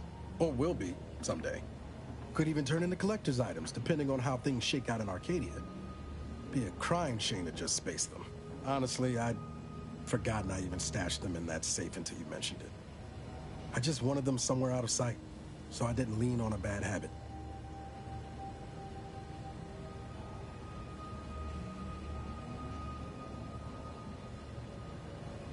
When I'm not out there heroically saving the colony, I like to tinker around the ship or work on Val. I exercise. Been considering taking up cross-stitch. What do you think? Just remember you said that the next time I'm puttering around at odd hours making a racket. And thanks. Was there anything else you needed, Commander? Fair point. Guess Horizon Point didn't exactly foster a lasting fellowship, did it? All jesting aside, what's there to tell? Spent the first year getting back up on my feet, literally. Been mostly laying low since then, maintaining my cover. Before the invasion, at least, the Earth Directorate still needed someone to watch the colony, and I had 2 working lamps. Not always. Went a couple of stretches there on low power to avoid detection from Protectorate patrols. I usually shut her down for a few cycles then. The way you're gawping at me right now makes me think I answered that question wrong. I appreciate the concern. Won't lie, had some hard years. Got caught up in a few lost causes, the particulars of which I'd rather not go into now, if it's all the same.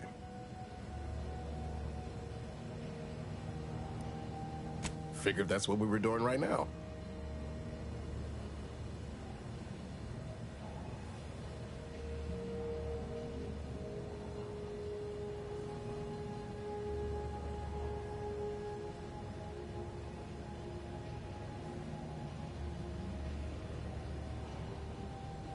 I found you. Oh, and Val's been stalling less since I patched her acclimator. Ship doesn't smell anymore. That's about it.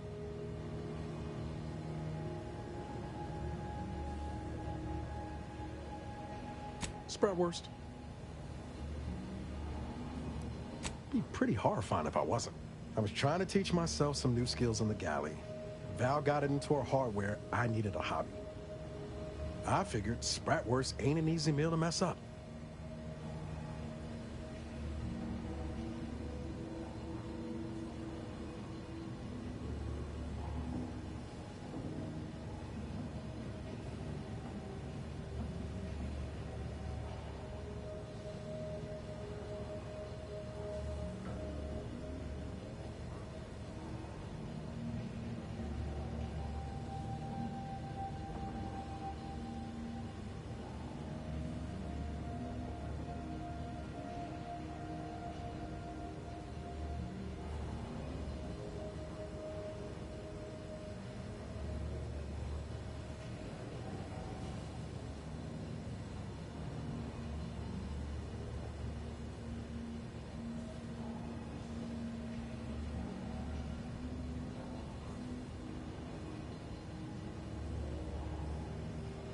Well, I learned about 20 ways how not to fix a worst.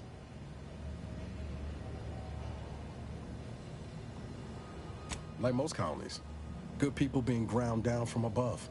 A lot of fancy talk from suits about streamlining and quarterly earnings while them on the line barely scrape by.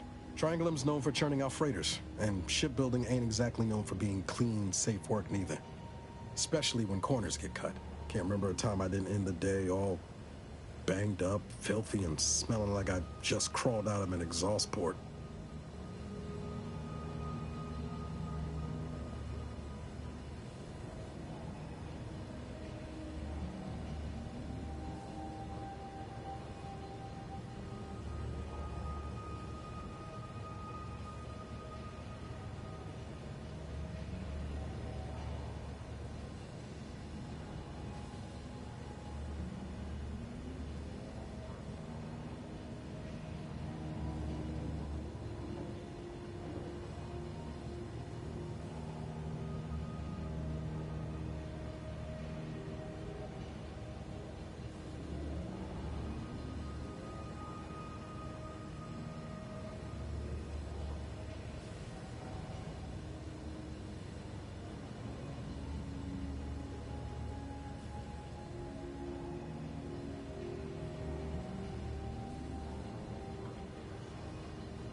It was hard work, sure. But there was something special about seeing one of them long haulers fire up her engines for the first time and knowing you had a hand in her construction. Funny thing was, I wasn't even an engineer back then. But I wanted to learn, so I paid attention. Too good of attention, as it turned out.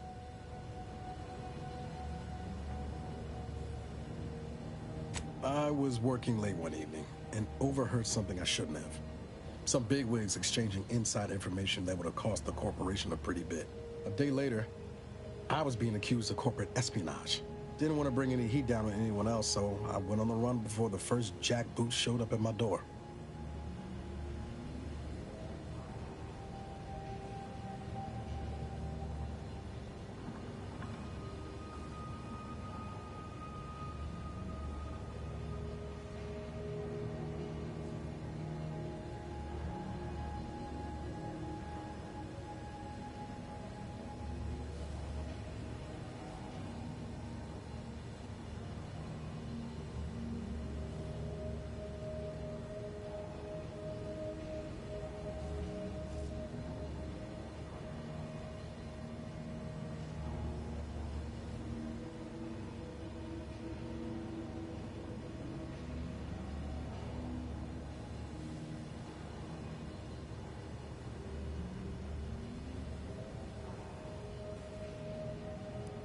Oh, now, you'll have to tell me what those other things are sometime.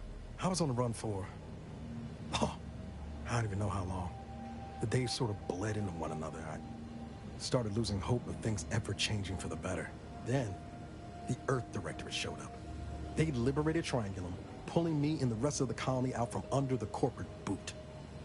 Joining up after that just made sense.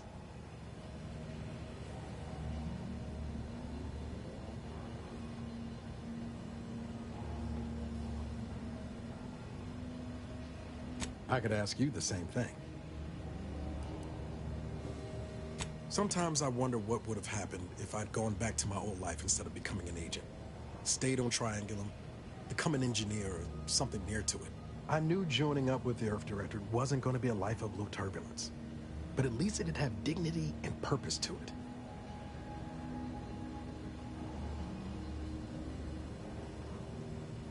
Not much dignity in having your limbs blown off. Sorry, that was blunt.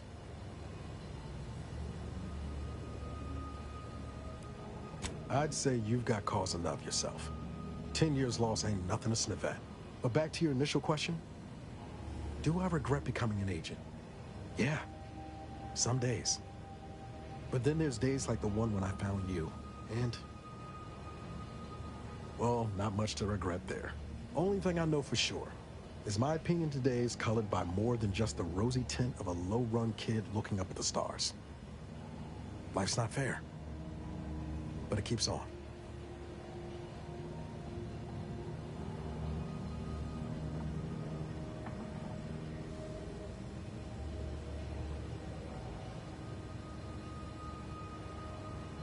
You buttering me up for a favor? I'll tell you right now, I'm not taking extra shifts cleaning the head.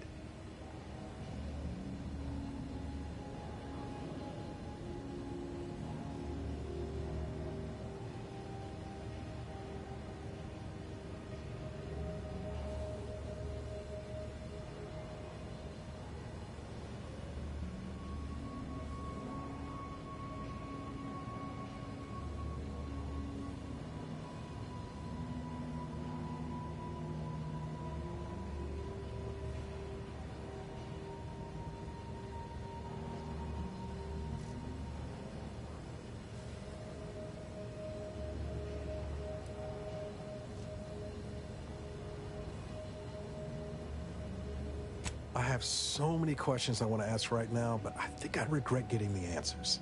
Oh, and thanks for what you said. Maybe I'm not as far away from where I started as I thought. My folks shuffled off the motor coil when I was little. Assembly line accident. Got passed between some distant relations for a few years. They tried their best. Weren't cruel or nothing, but life on Triangulum was tough. And they had their own families to worry about, you know? I didn't like feeling like I was adding to their burden, so I struck out on my own just as soon as I could. And well, you know how that turned out.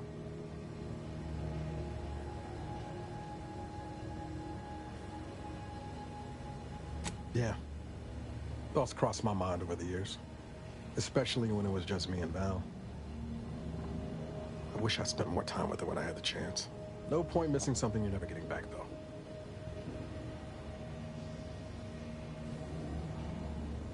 That's either hope or foolishness, Commander, and I can't tell which. Even if we survive the rift, 10 years is a long time to be gone. No word. They probably figure I'm dead. Void it all. Now you got me thinking about it. How about this? We ever make it out of this system, I'll take you back to Triangulum, make the introductions myself. Deal?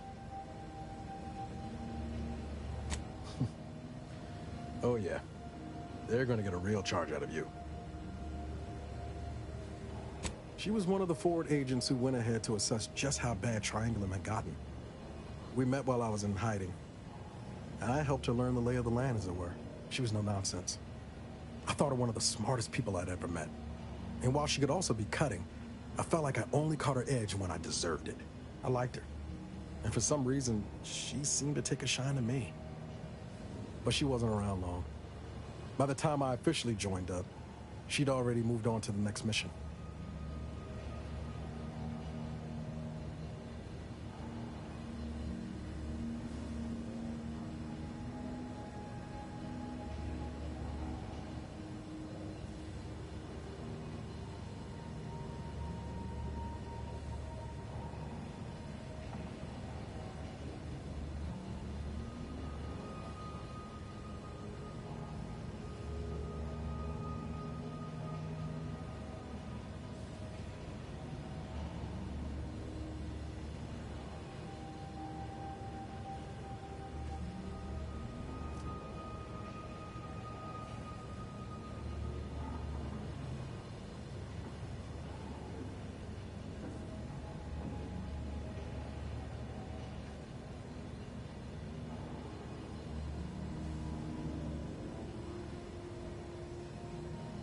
Sure was.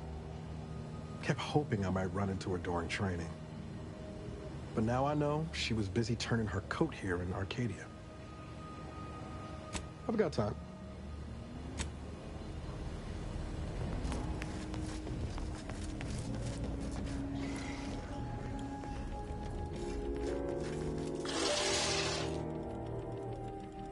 Auntie Fizzo's Purple Berry Munch. When you don't have time for Purple Berry lunch, there's always Purple Berry Munch.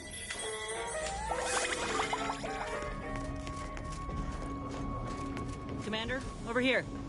Commander, wanted to chat with you about the cartridge that courier gave us. Ain't heard from Ortiz in... might well have been a year at this point. That's how it goes when you've fallen behind, and the others got no choice but to keep moving. If he's spending his hard-earned bits to contact me now, there must be a real good reason. Would you watch the message with me?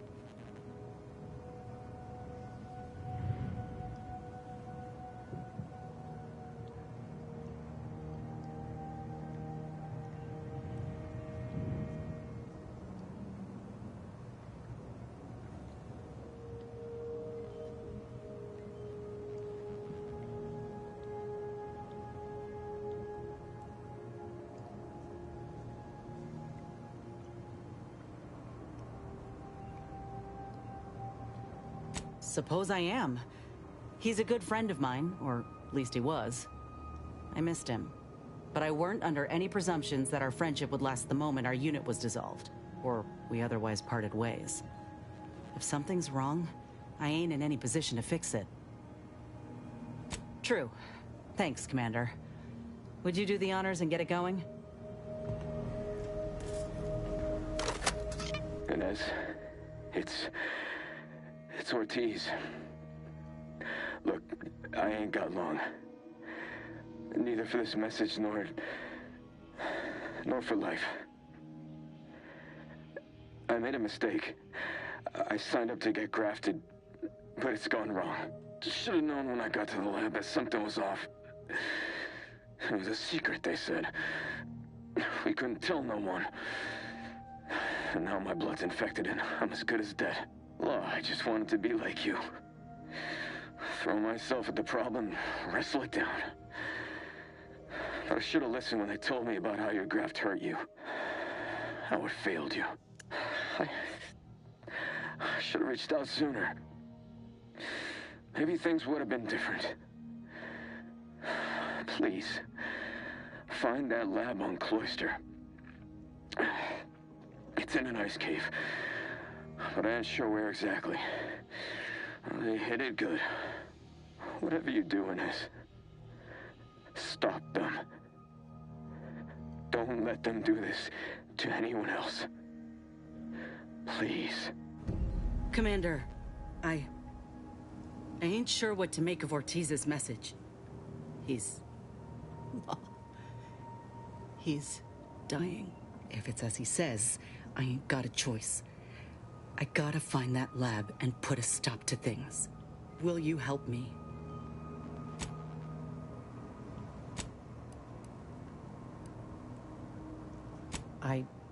I don't even know how to answer that.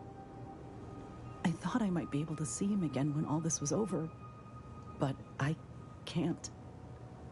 All I can think to do now is get moving.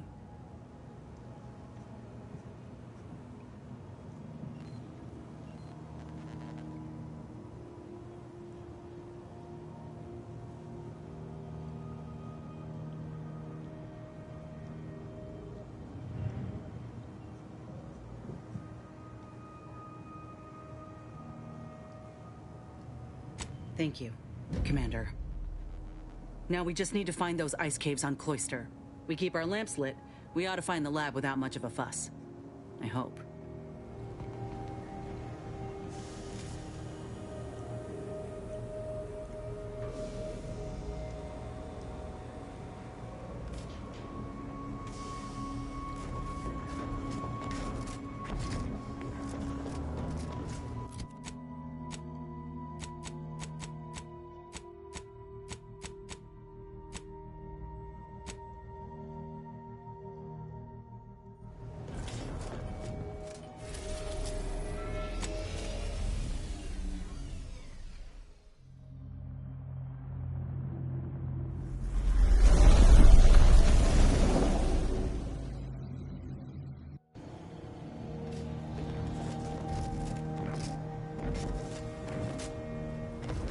Let us make our way to Paradise Island at once.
Stop right there, Arbiter Rao.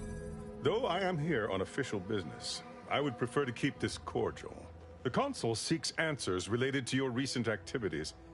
I approach you openly in the hopes that you will comply with his request and come with me peaceably. What do you blather about? Delay me and you will pay the price. Not only do I have more pressing business with a colleague, but I do not answer to sentinels or the Consul.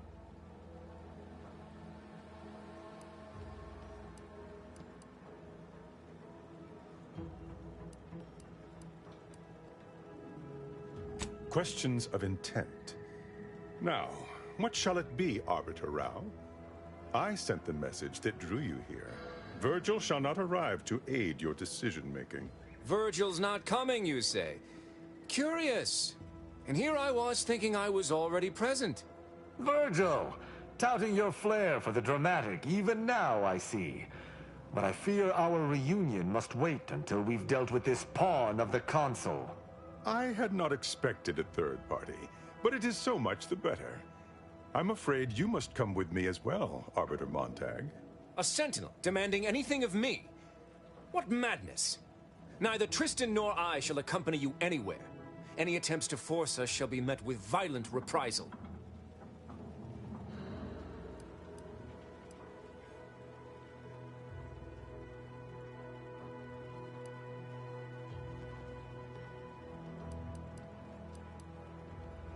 Suffering the ignobility of retreat from my duties is as severe a crime as defection. Both of these arbiters can attest to that. Beware what you say. These sentinels deal in trickery and subterfuge. It would be safer to kill him than to discuss his surrender. This fool impersonated my credentials, triggering a system alert that led me here. A lowly deception, even for one of the consul's own. It was a necessary deception, and one not undertaken lightly. Its aim was to draw your colleague here without bloodshed, for I know he would not have arrived at my request.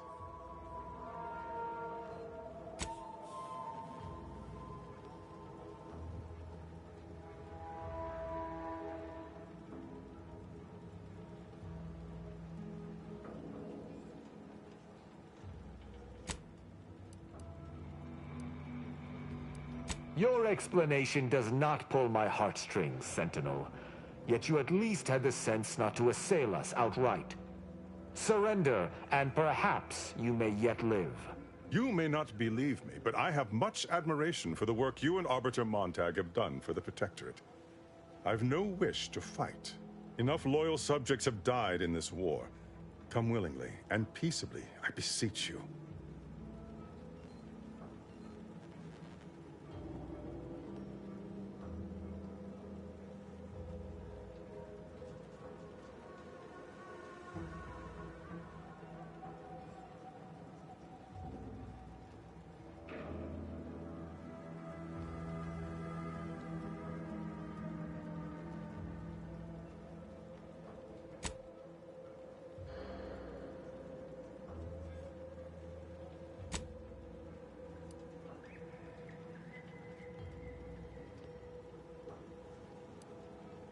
Both Arbiter Rao and Arbiter Montag were explicitly requested to return to Praetor by the Consul, alongside all other Arbiters some months ago. Refusal without reason is treasonous. And I'm sure that if we went, we would have been returned whole, neither interrogated nor mentally refreshed. As if your master's nefarious agenda would allow that. I've no inkling of what you speak.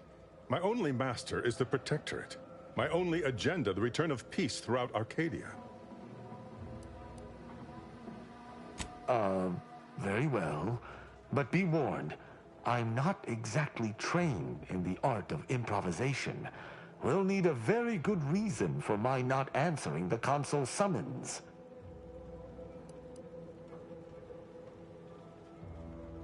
Come now, do you expect me to believe that?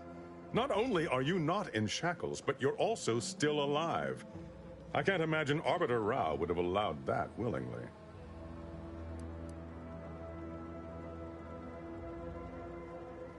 Yes, we were going to find their stash of contraband Protectorate rations, with all the labels crossed out. Architect preserve us.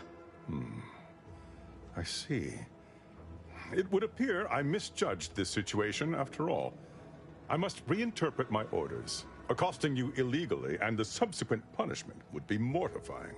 So he's chosen not to attack, but the situation has not changed. We spare him. His master gains another tool to cover up the Supreme Arbiter's death. What are you talking about? I do not seek to hide the Supreme Arbiter's death. I seek to find her killer. Such was next on my list of duties, after I apprehended you.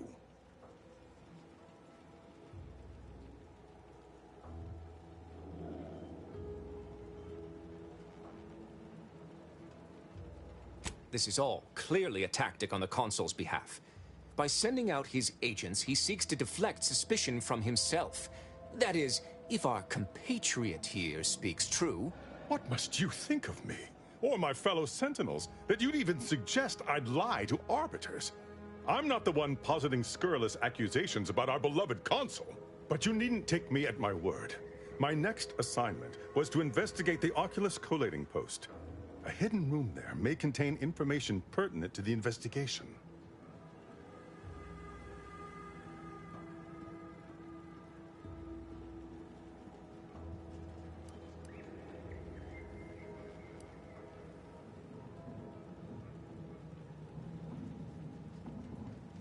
Are you mad?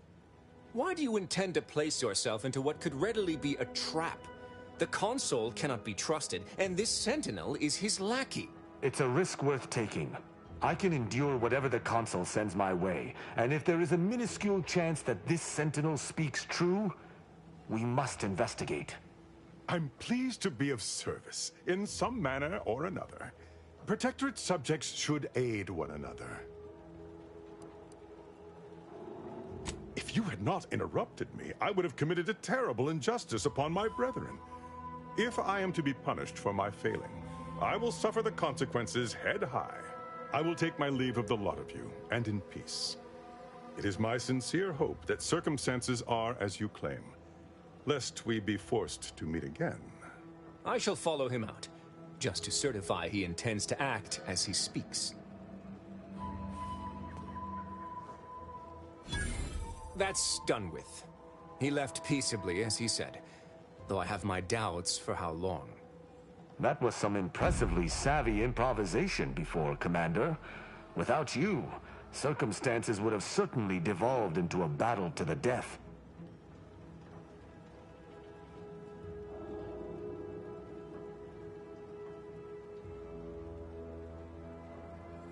I'll spare you my doubts for the umpteenth time, Tristan.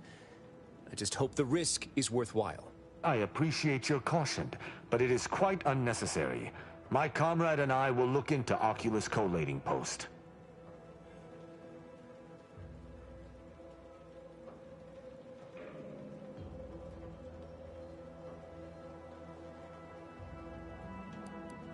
Yes, but never for long, and it's been many years. I also have no recollection of any hidden room, so we may have some hunting to do. I regret we've not had more time to talk, Virgil. It has been ages. Worry not. I'm certain we'll have plenty of time to converse when you've finished your investigation. I have several leads of my own to pursue, as a matter of fact. Until our paths cross again, my friend.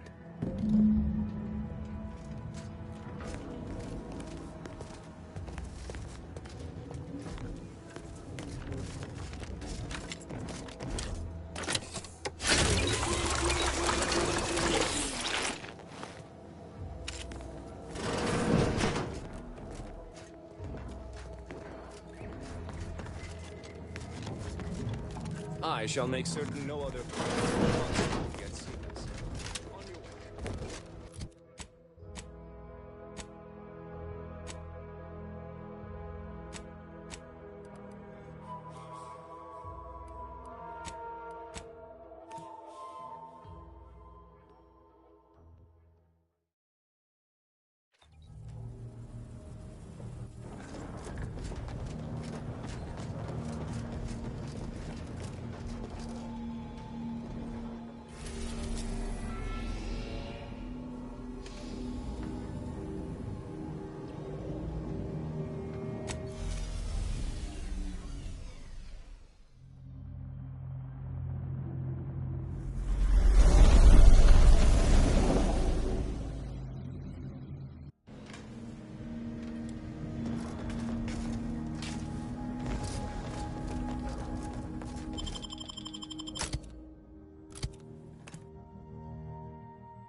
I recall this place.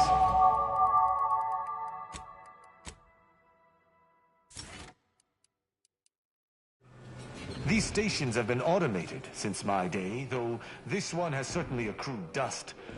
Odd that it would be in a state of lockdown. I have a general override that should allow us entry, but anything specific to local systems, including security systems, may be beyond me. What in the blazes? These security measures should not be operational. The station seems to be on reserve power. We best tread carefully.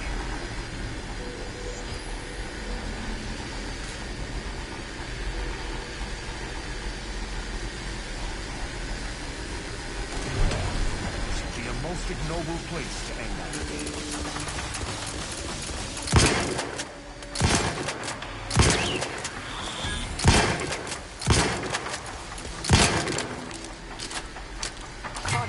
Crimes to punish.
Is here, lying in ambush. Perhaps some stray systemic error activated the entryway defenses. We'd best first report to security ops. Lift this lockdown. It seems our intelligence was correct. There's clearly a door here, and I would hazard that we'll be able to open it somewhere on station.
I find this entire situation suspicious. Protectorate engineers err very infrequently, and an error as extreme as this room's presence should have been rectified. But I digress. We should make sure the station is at full power. If there's an override, that's the only way it will work. Let us go. I feel a strange sense of nostalgia being here, and I do not enjoy it.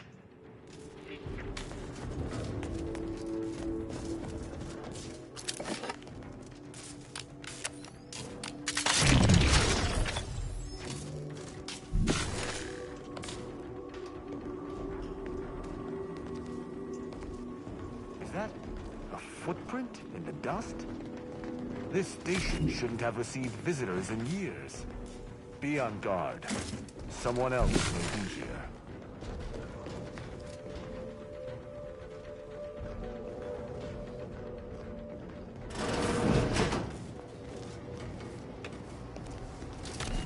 passcode shall not work on this terminal. Unlocking it may be a creative endeavor.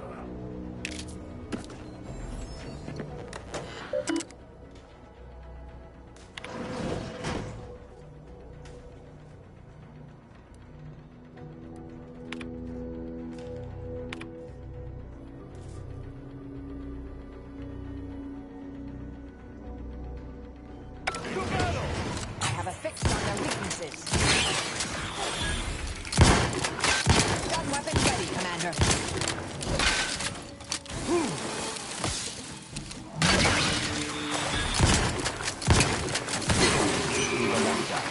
We may now reactivate the station in the reactor.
The reactor activation circuit shall likely be dysfunctional. It's a known issue with these old stations. Let corroded transistors, dust in the actuator. Did a sprat gnaw on this? Sweet sovereign, what a mess. There. I think I have it. Let us hope my override does not trigger any security alerts.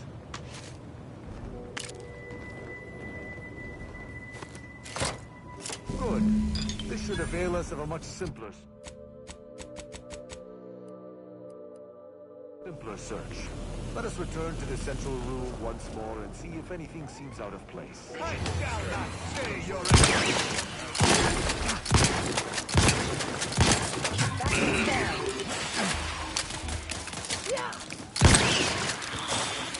I cannot say I have had to search for a hidden switch in a protectorate holding before. Keep watch. It could be rather small and well hidden.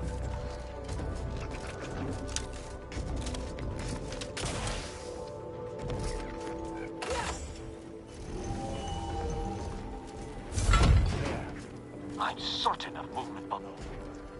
Gird yourself with determination, for it seems I was correct about... Passcode is limber.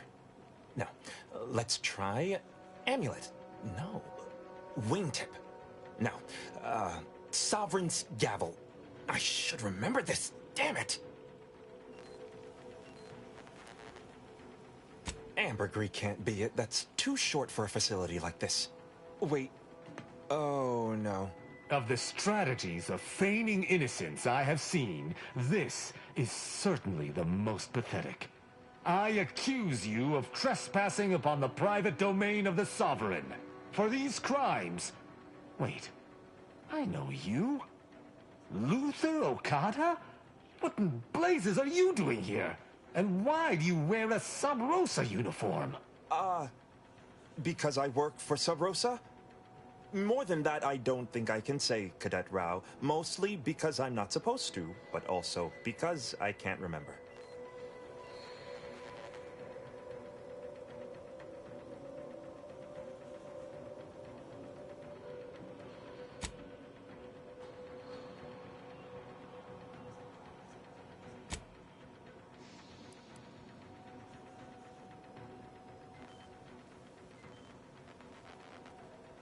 I knew this man when I was still a cadet. Okada is, or was, a petty troublemaker, though a crafty one. As cadets, Virgil and I apprehended him often. Sometimes Virgil let him go, but he usually went to mental refreshment. Often enough to know the technicians by name. Until I forgot them again. This truly is no ploy. But mental refreshment is supposed to return wayward subjects to the proper path, not cause... whatever this is. Despite his faults, the Okada I knew was ultimately benign. But the fact remains that he now trespasses in a secure facility. Duty dictates that I must execute him.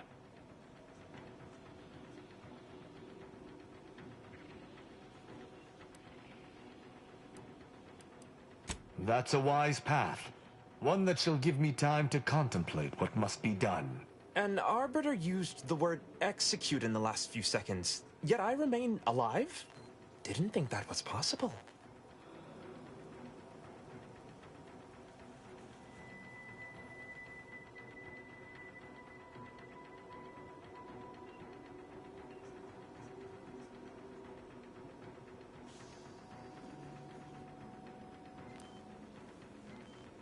He and the other one must have put me away close to 12 times each. I used to be something of a ne'er-do-well. Ne'er-do-well is a polite term. He was a repeat malefactor. I believe last time we met, he'd vandalized a janitorial automech in an attempt to make it spew profanity. I got 18 months of hard labor for that. Served me right.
As much as I'd prefer not to admit it, you may be right.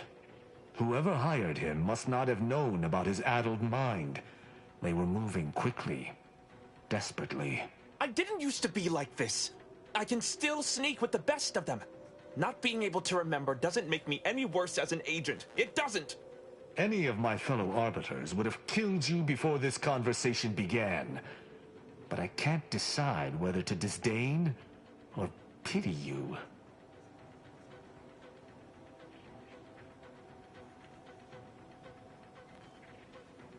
I was sent here to do a specific job, but some of the details are hazy. Gives me conniptions.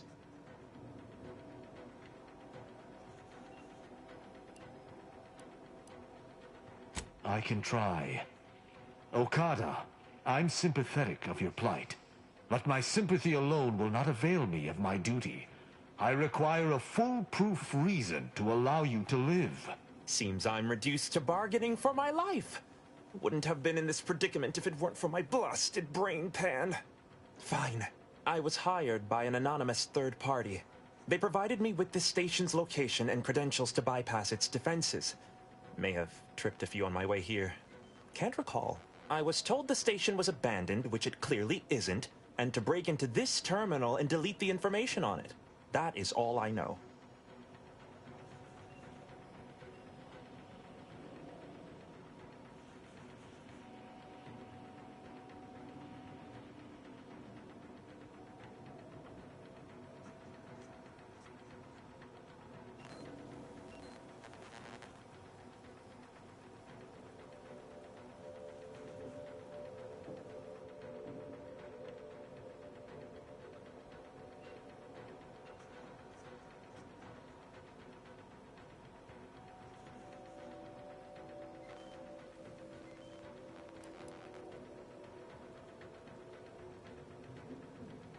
I don't even know the name of this station.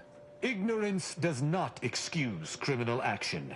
Even if you did not know the severity of this infiltration, it remains a deadly serious infraction.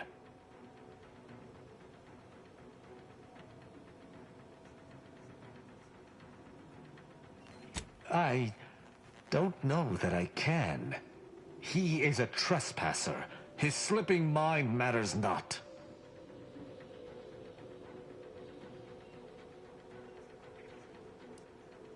My duty dictates it. Killing Okada may not affect the one who hired him, but his trespass is an indelible fact. He should not be here.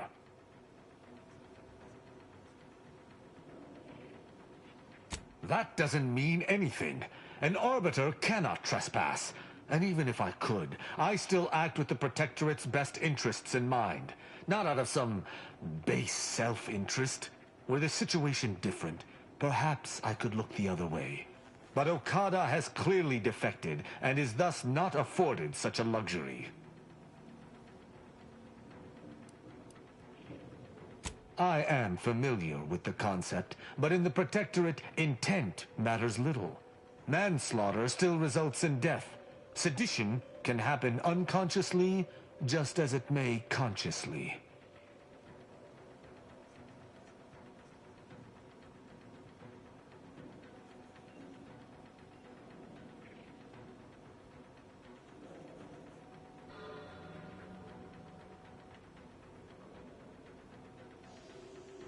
There is a difference. A murderer's family is imprisoned, whereas they are not in the case of incidental death. But I do suppose the perpetrator's punishment does not change. Though this is hardly the place for a discussion about Protectorate law, I do at least see your point.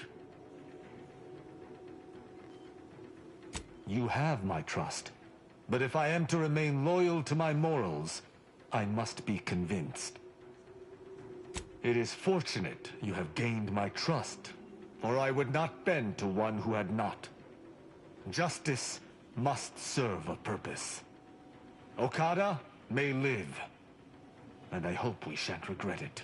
Be gone. You've been granted your final stay of execution. Should our paths ever cross again, you know what will occur. I didn't think this would happen. Thank you, Cadet Rao. My apologies for all the strife I caused over the years. And you. Without you, I would have been reduced to my composite parts. Here, take these. I suppose you'll have more use for them than I, in my present state. Allowing a Sub-Rosa agent to leave with his life in the heart of a Protectorate station. We may have to speak on this further. But let us see what we came here for.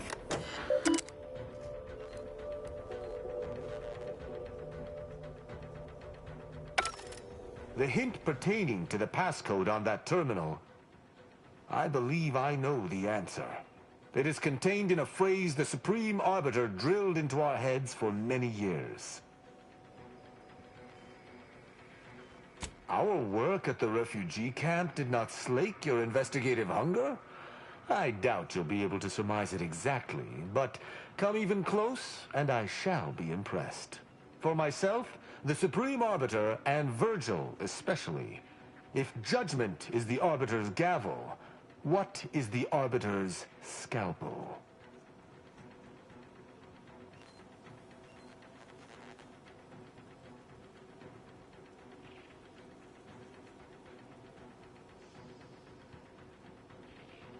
Ah, you've got the spirit exactly, if not the word itself.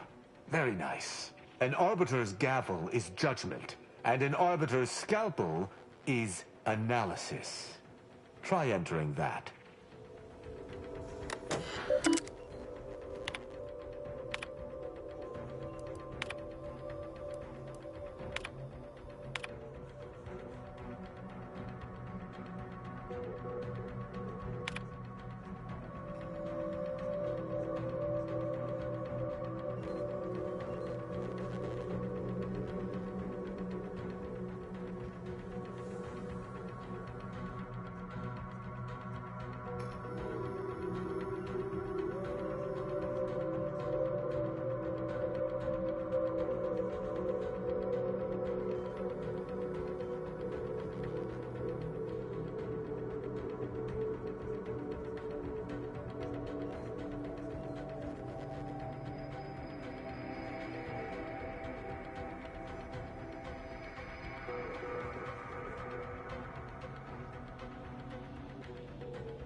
From that terminal, it sounds as if the Supreme Arbiter had some sort of business with the Consul.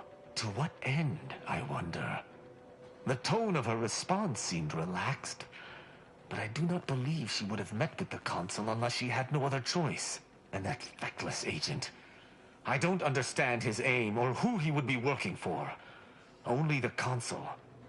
But the Protectorate does not ally itself with Sub Rosa.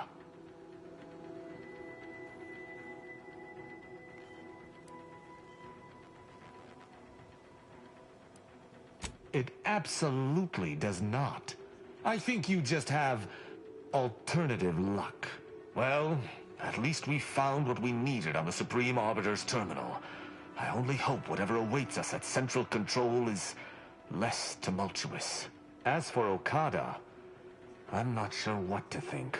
My decision to allow him to go free was at odds with all I have been taught. He was a traitor and should have died. Yet, I cannot help but feel strangely justified.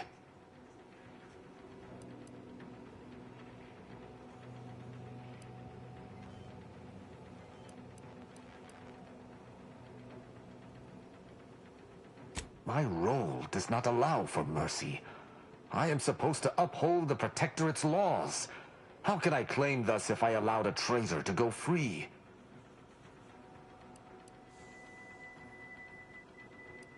Objectively to whom? Damn it! Forget this. Forget it all. I can't allow any specter of doubt to creep into my decisions. Let us list this incident as a fluke and move on. Altogether, I think visiting this station was fruitful for my ultimate task. Hopefully, we'll grow ever closer to discovering the Supreme Arbiter's true killer. And, circumstances aside, I appreciate your accompanying me here, Commander. It means much. Now let us return to the incognito and plan out our next steps.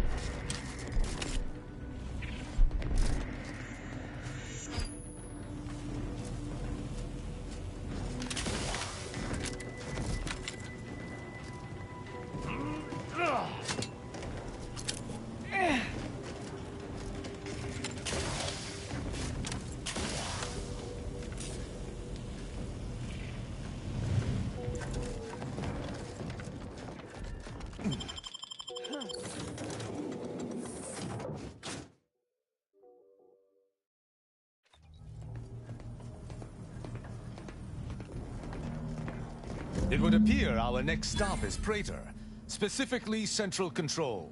I look forward to traveling there, once you've sufficiently prepared. Potentially. In the past, the locale was shared equally between us Arbiters and the Consul's Sentinels. However, considering the traitors crawling throughout the rest of Arcadia, I fear what duplicity the Consul may have wrought at Central Control.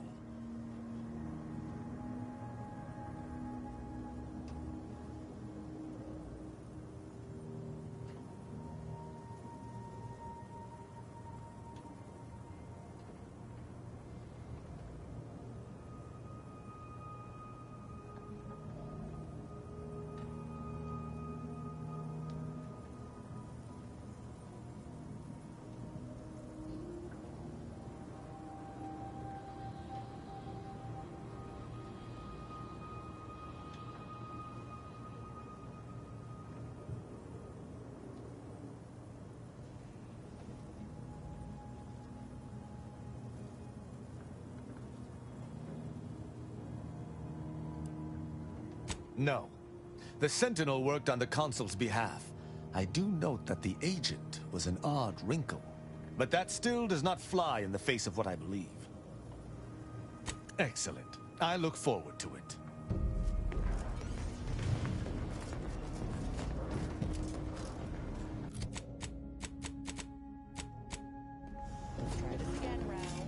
Auntie is bringing the free market to Arcadia. The free market is what allows anyone to choose their path in life. The free market is good. Free market? Ah, preposterous. If it were free, anyone could take what they wished at any time.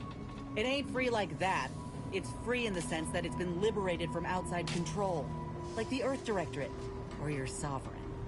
Folk can buy what they want, when they want, What if someone needs something they cannot pay for? Then they are free to take on work until they can pay for it. Look, in our society, we ain't limited by ration cards or clearance levels. Only by our industriousness. Inspiring, right? Yes. The idea of the multitudes needing to slave for basic necessities is truly inspiring.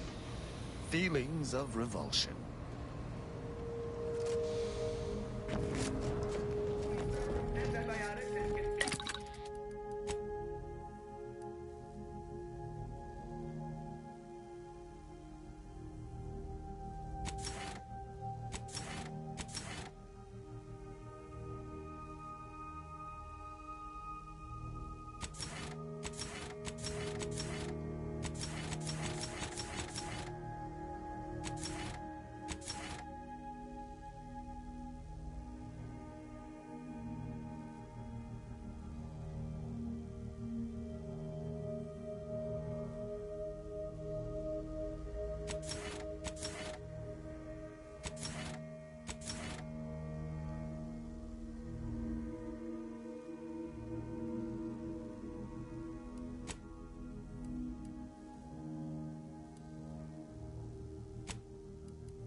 A short-range transmission just came in from Zeb.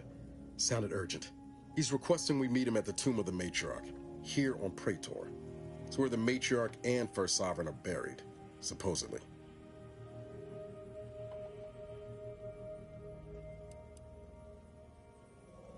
You're sure in fine form today, Commander. By all accounts, this tomb's not exactly some cobwebbed crypt. But I guess we'll have to go and see it for ourselves, won't we? Zeb left out the mission parameters. Probably worried his message might be intercepted. Not unfounded, given the protectorate presence on Praetor. He did say he'd reach out to us again if he needed help. Reckon we should take it as a compliment. Zeb doesn't trust easy. Anyway, I'd really like to go. If there's time.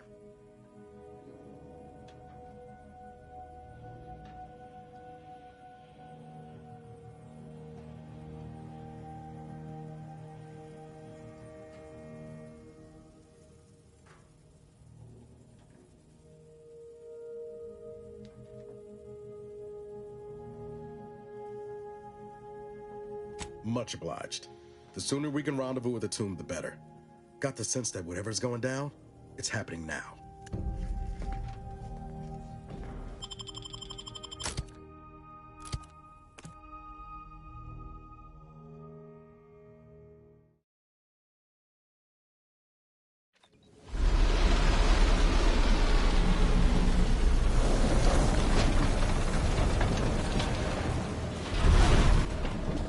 Observe that formidable structure in the distance. I hope the device we are after remains within. Protectorate control of Praetor has largely been achieved through the maintenance of a blockade. A survey of Praetor indicates there may be an alternate route past the blockade via the Automech factory.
Despite your advanced age and apparent frailty, I note you to be remarkably robust. Thank you, dear. Despite your apparent incredible stupidity, I find you only mostly stupid. No need to spit venom. The old and the infirm are typically granted passive roles, if any roles at all, within Protectorate society for a reason. I have no interest in passivity. At my death, they shall find me with a book in one hand and my pistol still ready in the other.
I suspect the local fauna has correctly identified us as a threat.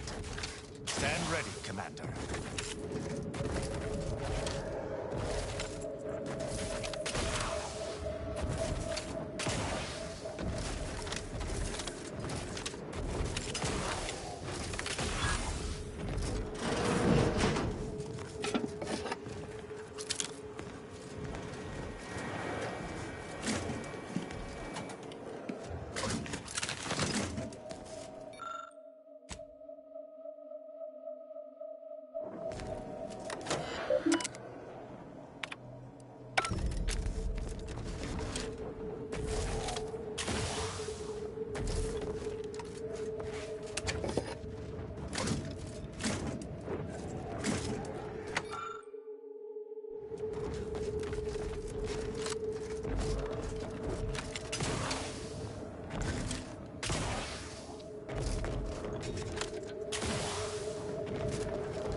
Target analyzed. Lay down fire.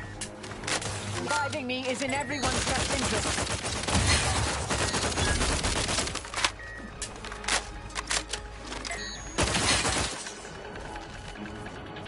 Thank you.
Adversary vulnerabilities identified.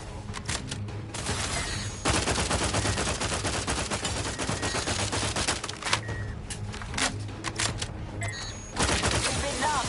Taking the fight out of them. Combatant scanned. Ready to make judgment.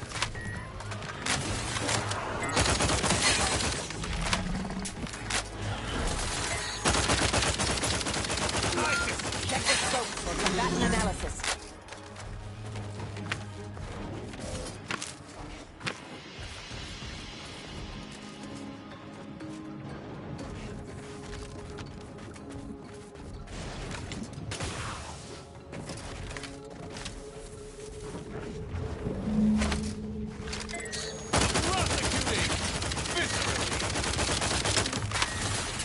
I have a fix on the...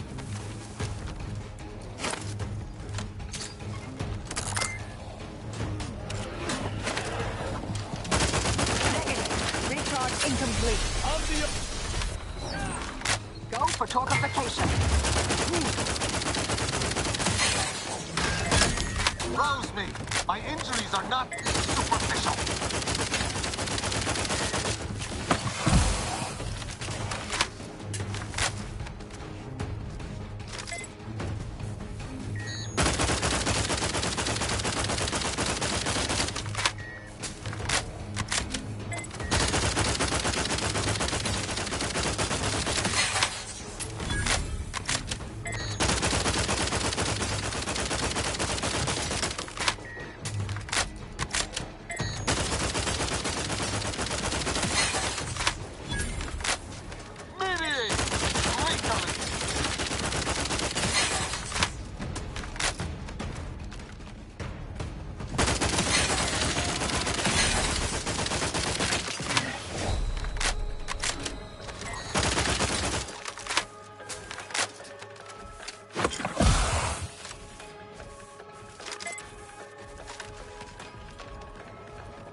Locking them down.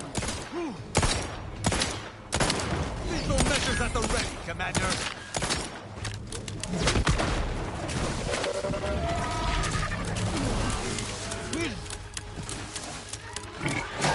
Target analyzed. Lay down fire.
Unready.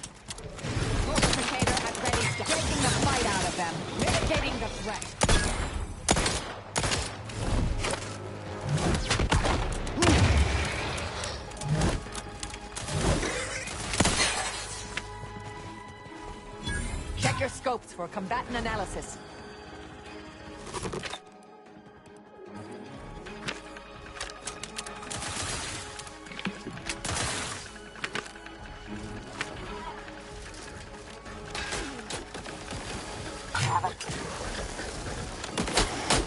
At your word, I shall come. Standing by to stupefy.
Have you read any worthwhile periodicals of late? Actually, I'm fairly engrossed in a tome about the gravitational effects on ballistics at the moment.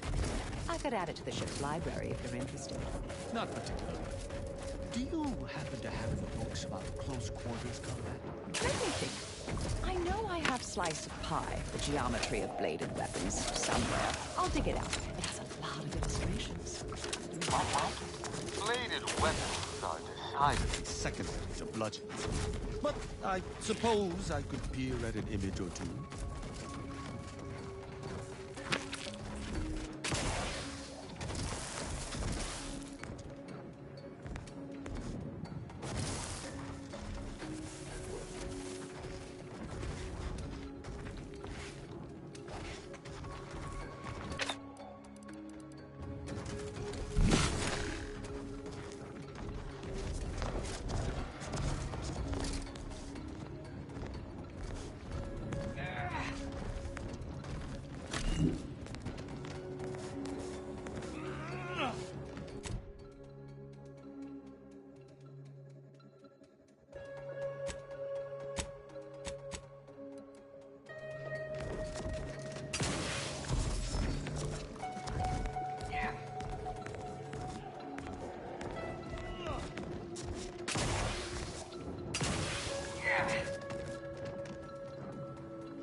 Fortification in progress.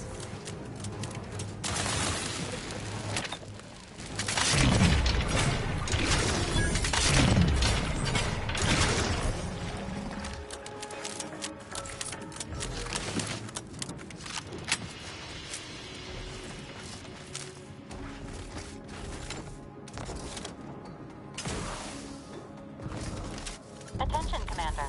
There may be valuable parts at this location that can improve this unit's functionality. Performing a thorough search of the element Stand against us! Vitals are in the red, Commander. It is likely the desired parts are being stored somewhere on the ground floor.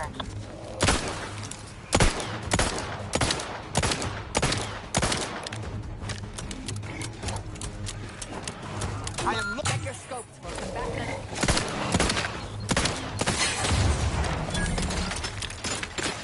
Fortificator at ready status.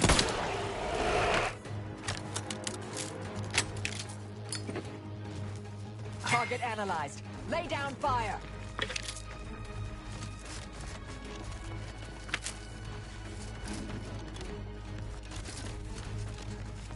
Vitals critical.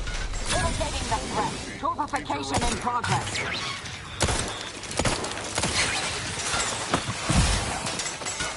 Mobility interrupted. East of final call. Mobility interrupted. Mobility Not refuse interrupted. medical support. Mobility interrupted. Mobility interrupted.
At your word, I... Fortification in progress. Taking the fight out of them.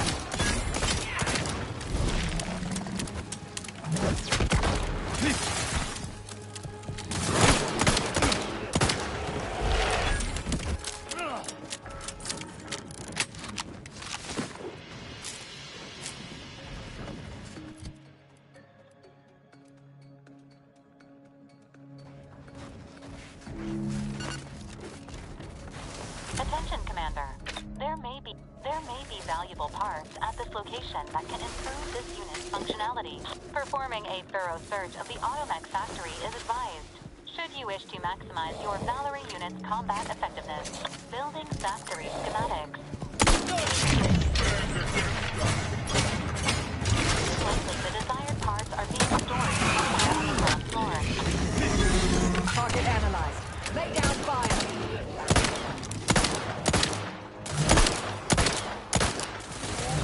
On the authority of the sun...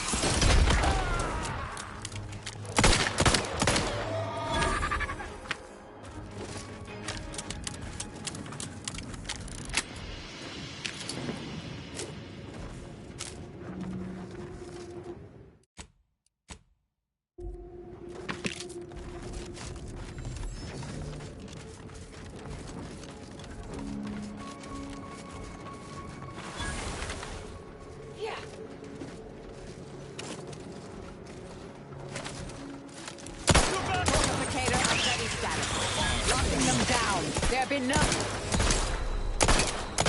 Check your scopes for combatant analysis. Mobility interrupted. Medic, please! Mobility interrupted.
hammer.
Subjects. A security breach has been detected.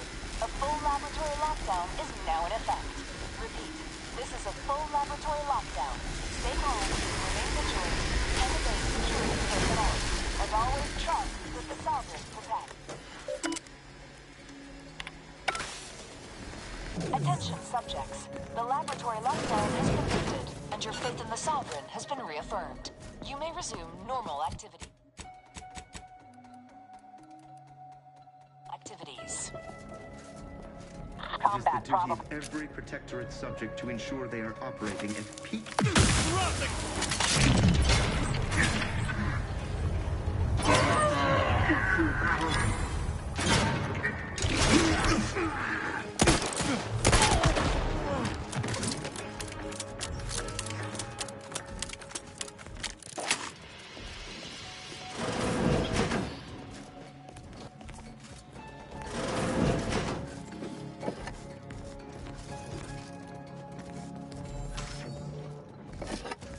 Lawbreakers about.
identified. Mobility Locking them. interrupted. Yeah. Mobility interrupted.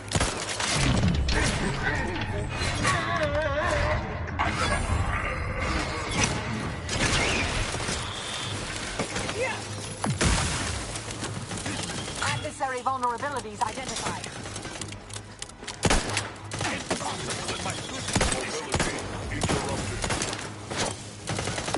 Not refuse medical support. Mobility interrupted.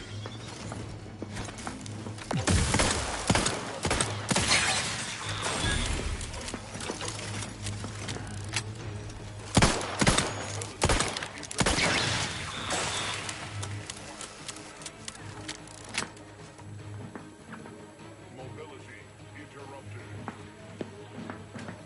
Mobility interrupted. Mobility interrupted. Restoring the balance. Interrupted. I shall reduce them to a slide.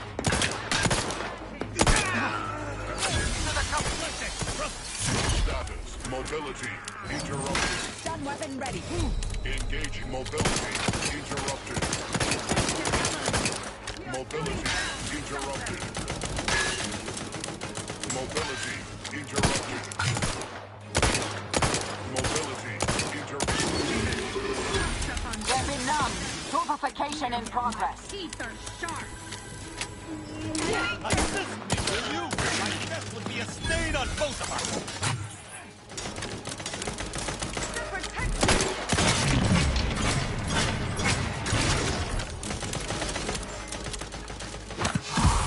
Living me is strategically optimal.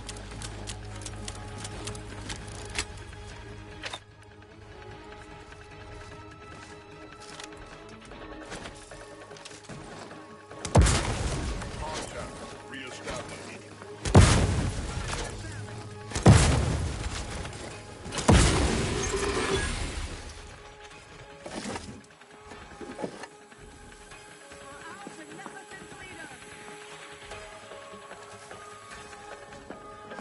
Wherever are they now? You have my thanks and my hammer. Sustain the system, forever vigilant. Recommencing hostility. Combatant scared. Shifting to a less exposed spot. Unleash my might upon them.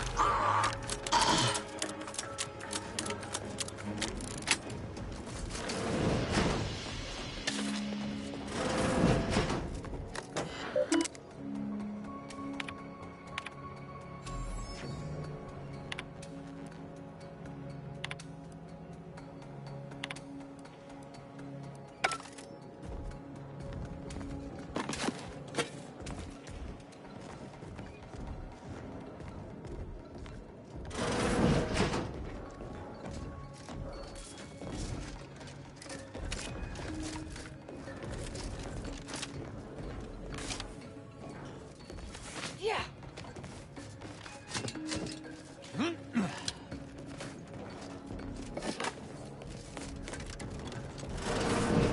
Seems our auto-mechanical colleague should make ready for her next upgrade.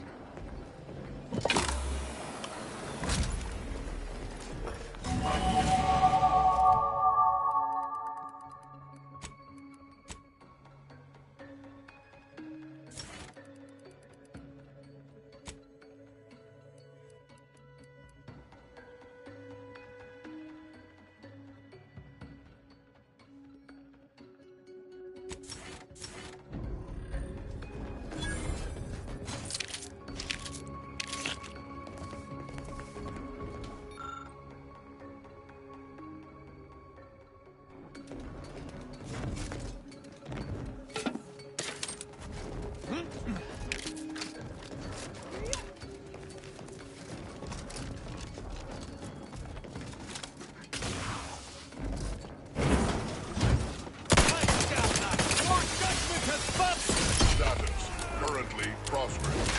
Go for torpedo. Mitigating the threat. Target analyzed. Lay down fire. Offensive measures initiated.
Seems like trouble. Search completed in a logical and timely manner.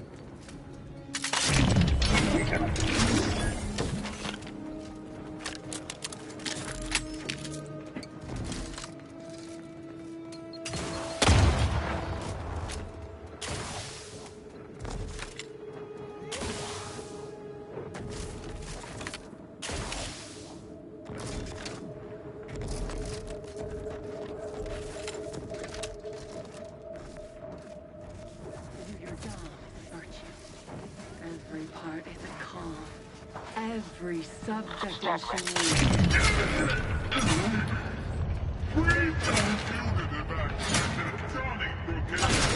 Adversary vulnerability. Measures at the Fortificator in charge.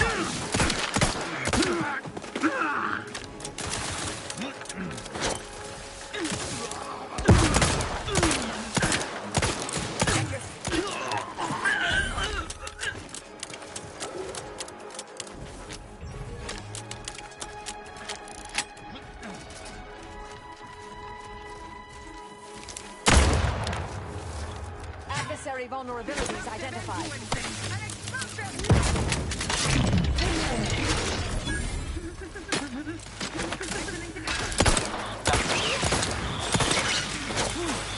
witness what befalls. Standing by to stupefy.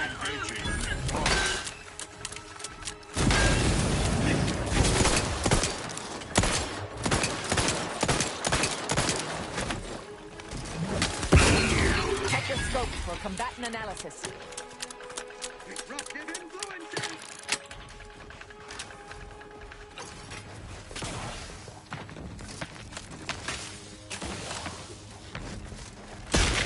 I have a fix on their weaknesses.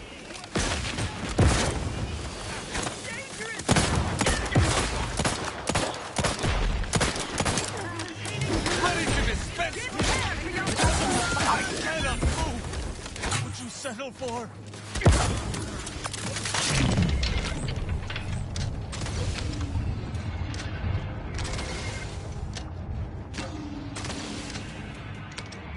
Changing magazines efficiently and in short order. You have my thanks.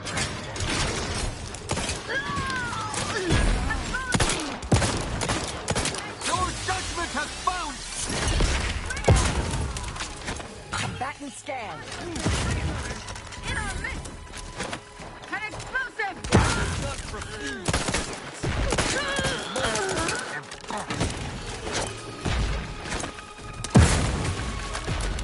Target analyzed. Lay down fire. Fortificator at ready status.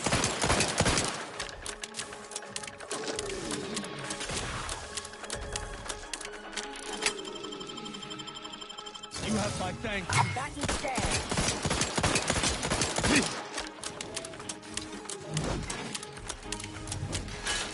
Vitals are in the red, Commander.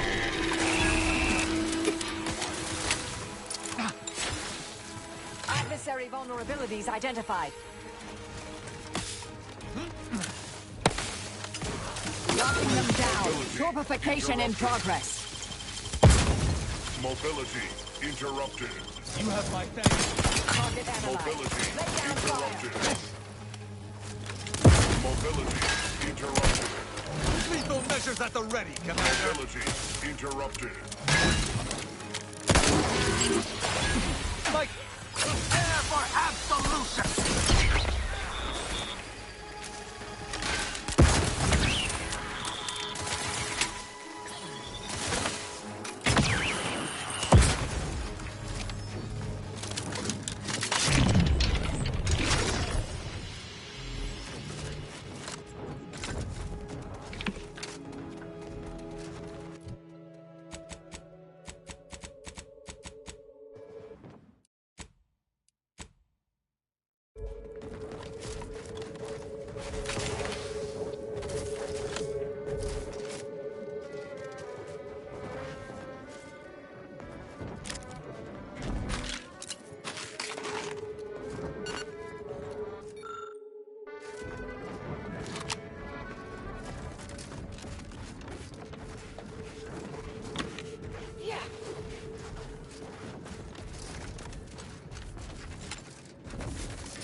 weaknesses.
On their weaknesses.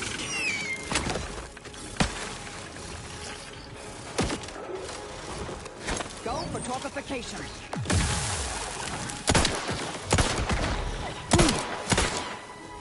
Combatant scared. You have my attention.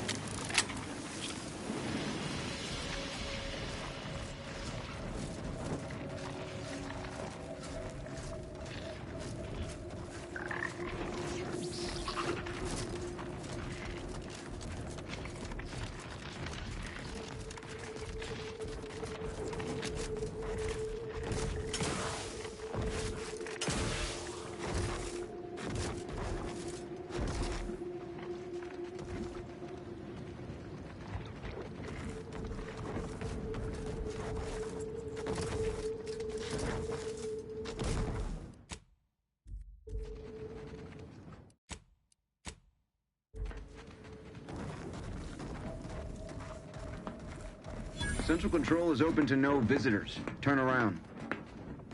Best turn around. Central Control isn't... Wait. Arbiter Rao? What are you doing here?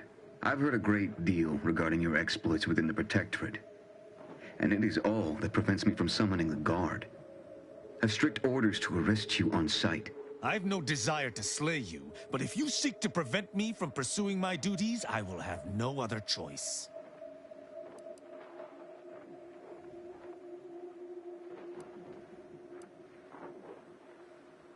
Arbiter Rao did not report to the Consul's summons.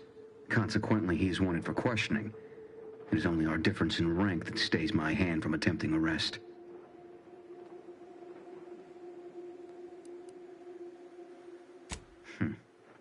Very well.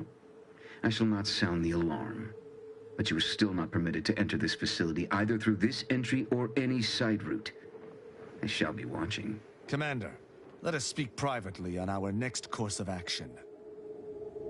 I sense we close in on something central to my investigation. I did not care for that exchange at all.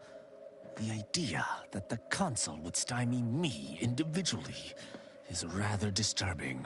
Regardless, we do have alternate means of ingress.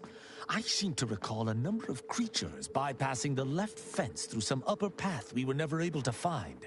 There's also the prisoner entrance on the right. If you're sufficiently dexterous, you may be able to bypass the safeguards to get us in.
hostile in proximity.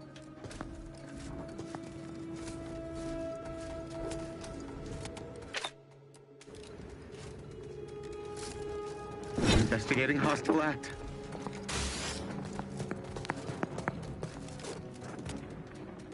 I advise you decamp directly.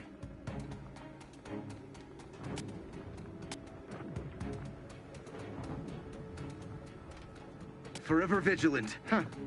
That was certainly acid.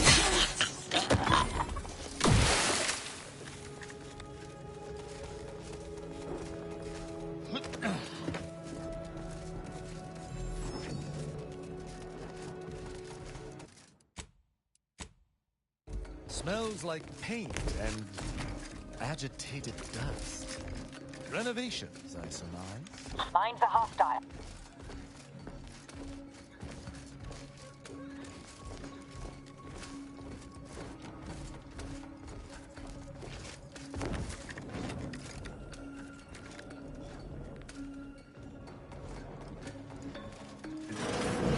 Never laugh.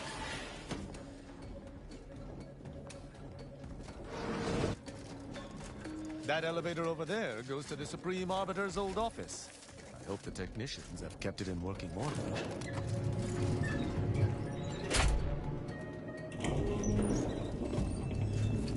I believe what we need is on that terminal. I'll see if I can find...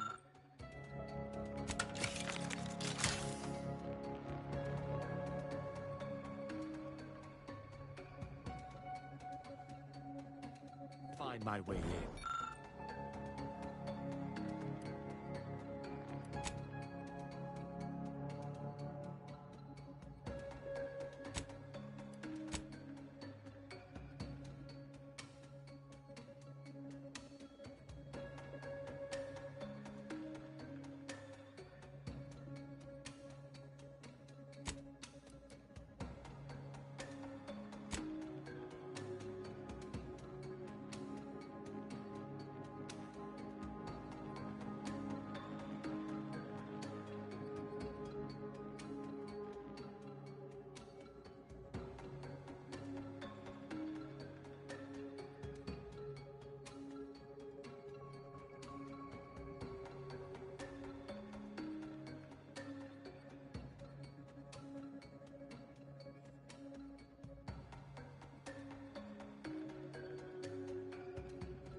The terminal's locked, which is no surprise.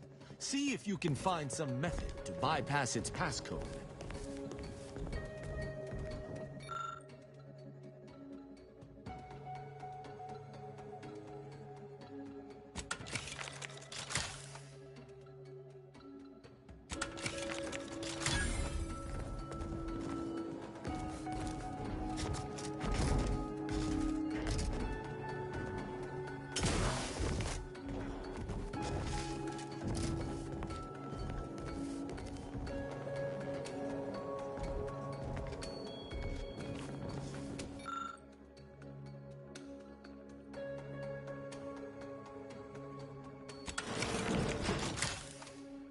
Did you hear that?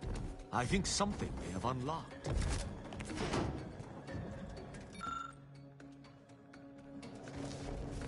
I think this may unlock the terminal, but the toggle mechanism appears compromised. I shall hold it. You attempt to gain access to the machine. You must finish reading through that terminal. The elevator's been summoned from below. Someone's coming up! Hurry!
Consul Thoreau, I'm sure you're surprised to be receiving this message, and thus I can assume you already know my intent.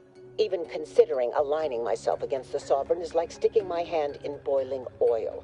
Yet my dead charges spur me forward. 10 scores of Arcadia's finest, at least 10 scores, died in defense of Golden Ridge. And does the region lie in our control? No. We fled like sprats, all at Varric's behest. I shall lower myself to work with you, Consul.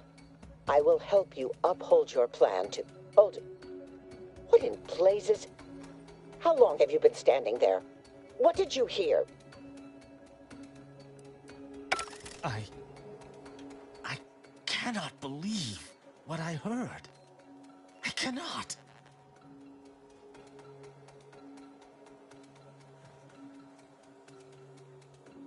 Yes, I'm fine. Because I think I understand what was actually happening. My mentor hated the Consul and was deeply devoted to the Sovereign. She'd never speak thus, unless she was trying to lure the Consul into a trap. Those unable to accept the truth do often invent their own. What I'm proposing is eminently plausible.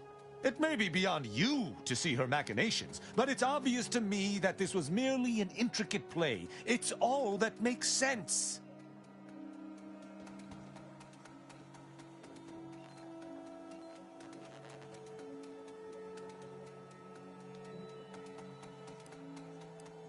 Don't Tristan me! Just because the situation looks dire doesn't mean... Wait, do you hear that?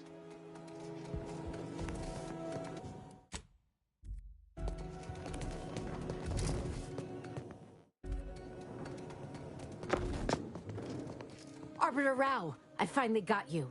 Submit quietly to the Protectorate's justice for your manifold transgressions. Are you insane? Who are you? And on whose authority do you claim to judge me? My name is Junior Arbiter Mayhall, and I operate on Arbiter Mandate, as you did once. Now, no questions. This is already going to be difficult enough.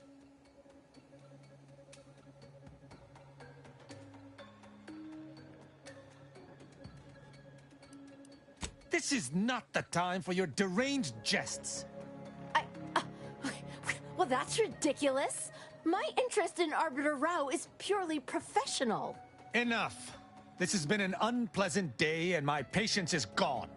Your accusations are baseless, and accosting a higher-ranked arbiter is grounds for arbitration. They're far from baseless. You stand accused of abandoning your post, of infiltrating Protectorate facilities with opaque aims, and of hampering the Protectorate war effort.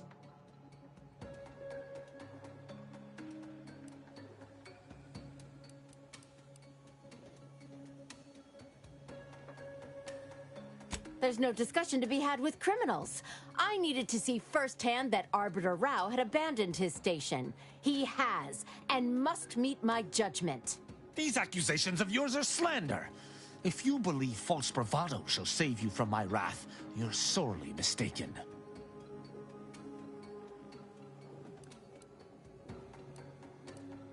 At Oculus, and again at the Vox, you showed me that the law may be interpreted. Clemency can be granted where before it would be unthinkable. Here my sense of duty clamors to be answered. But as much as it surprises me to admit it, I think you're correct. To this recruit, I've diverged from the path of righteousness. Slaying her for sincerely trying to do what is right would be a farce of justice.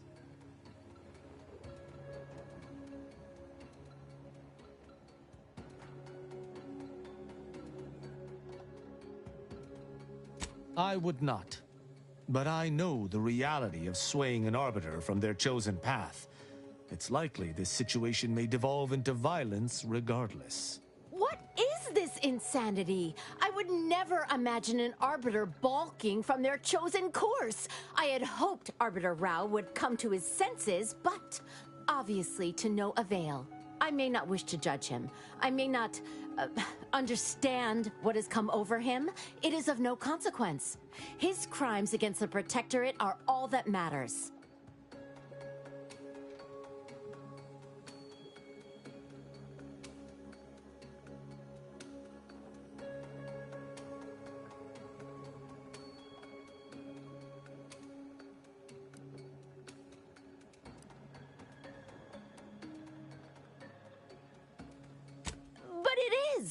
Arbiters are taught to uphold their sense of duty, to judge as they see fit. Arbiter Rao has violated the laws of the Protectorate. The Supreme Arbiter taught me to pursue justice, true justice. I have done just this in my search for her true killer.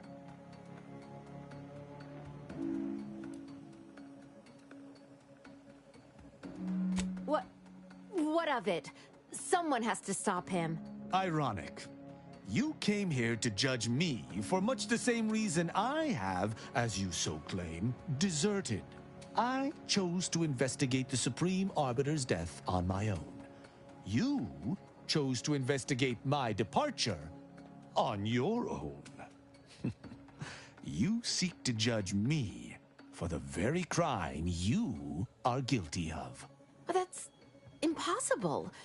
I refuse to believe we both could be guilty if we were simply following what we were taught.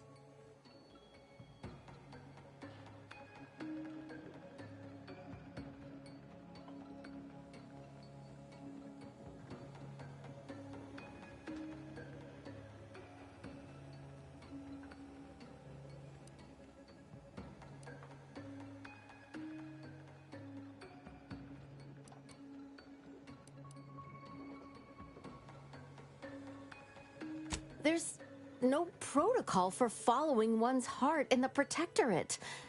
I still do not know what to do, but perhaps that is the point. Consider my hand stayed. I can see that judging Tristan would only rob the Protectorate of another of its servants. It seems I must reflect on this matter.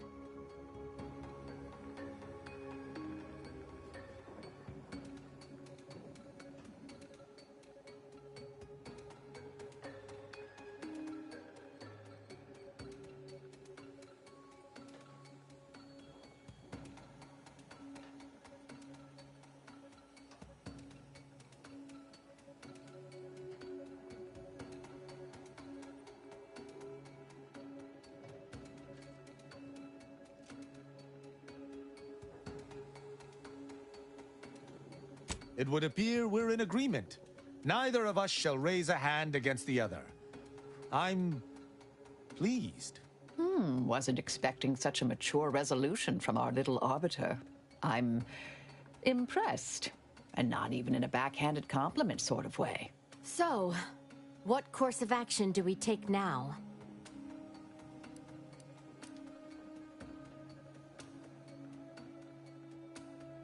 It's important for an arbiter to use their forebrain. Next time you encounter something as strange as a loyal arbiter diverging from the path of righteousness, investigate. You may find more questions than answers. But deciphering them and interpreting justice as best we can is how we might serve Arcadia. Uphold justice in my way. I'll attempt to remember that, Arbiter Rao. Thank you. Glory to the Protectorate, Junior Arbiter. Make me proud. I'm pleased we were able to resolve that altercation peaceably. Robbing Arcadia of an enthusiastic recruit would have given me little joy. Appreciate you using your forebrain for a change. You know, I'd even venture to say she reminded me just a little of myself as a lad.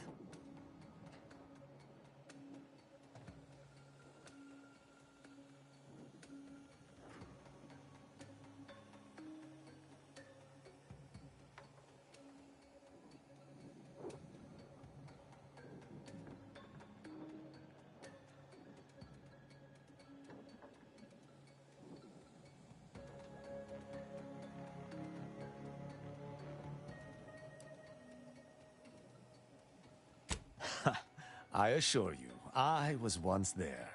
Any arbiter of note must build their character on a foundation of enthusiasm. All this excitement did not make me forget the confession on the Supreme Arbiter's terminal. I have to bring it to Virgil. Together, we can discover exactly what transpired.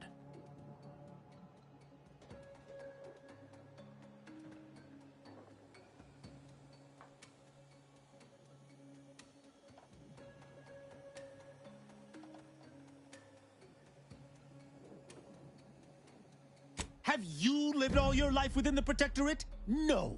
What do you know about what makes an Arbiter? I refuse to question the Supreme Arbiter, just as I refuse to cast every belief I hold dear into the mud. Push me no more. Virgil will know what to make of this. Together we'll figure out what to do. I'll message him when we return to the ship. Hopefully he shall respond. Quickly.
Once we find Virgil, he and I shall unravel what occurred with the Supreme Arbiter.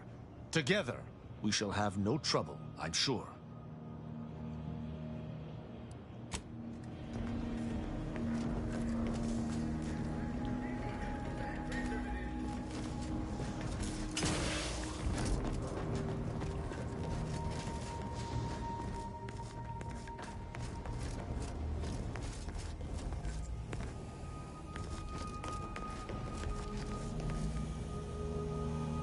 What do you need, Commander?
Once you reach the vault, it will all be worth it. Trust. Your arrival cannot be more timely. After the events of Paradise Island, I could think of no one more suited to conduct a surgical strike of this nature. I'm, glad to see you again as well, Niles. Gotta say you had me worried. The message you sent sounded serious. Then I composed it accurately. To the task at hand. We are standing before the tomb of the matriarch. Few are invited to tour its halls, and even fewer know of its greatest secret.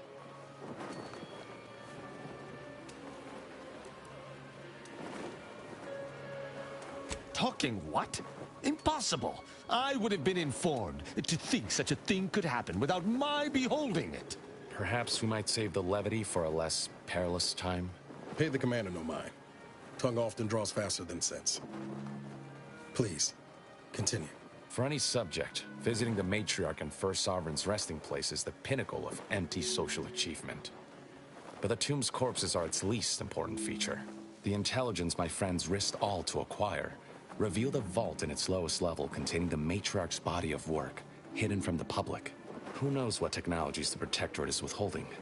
If the matriarch was the genius she's purported to be, the skip drive cannot be the entirety of her inventions.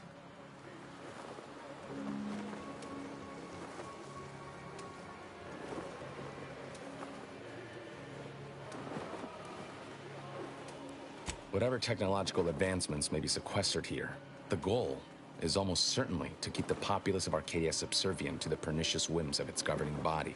But not for much longer. We are going to liberate any and all of the matriarch's research, whatever it may be, and distribute it to the people.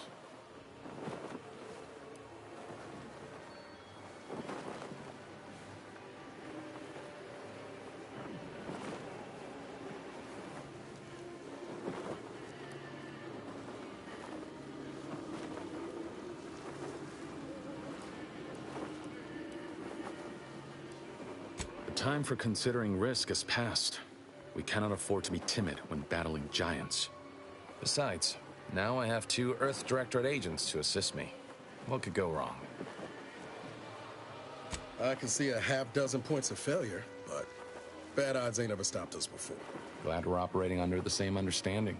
We're unlikely to have another chance like this. We must follow through now that we've made the opening. Which also means, once inside, we cannot leave until it's done.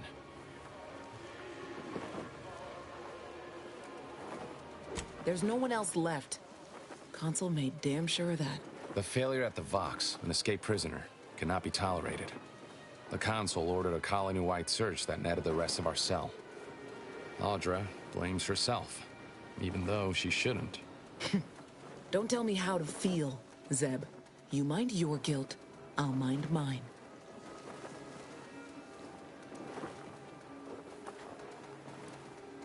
Since the commander won't say it, I will. I'm sorry. I thought we were doing the right thing. I will not pretend it isn't a blow, but what's done is done. There will be time to grieve once the Protectorate is dead and buried.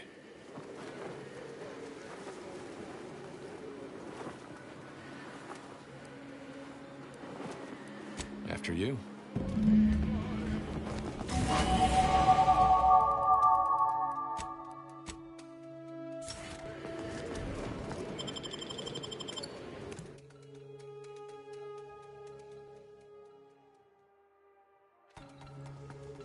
Stay close and keep silent. The less attention we draw, the better.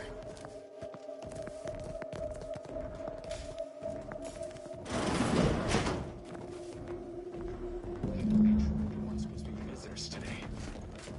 That Sentinel and Dosage are gonna put splinters in our plan if they're not dealt with. You hang back here. The commander and I'll take care of this. Gladly. I'll rejoin you once the path is clear. I have visited this place to pay my respects before, but never in quite this manner. Let us leave everything just as we found it. Establishing Arcadia's precedent for longevity. 90? So young! Imagine what glorious inventions she could have conceived of with only a handful more years.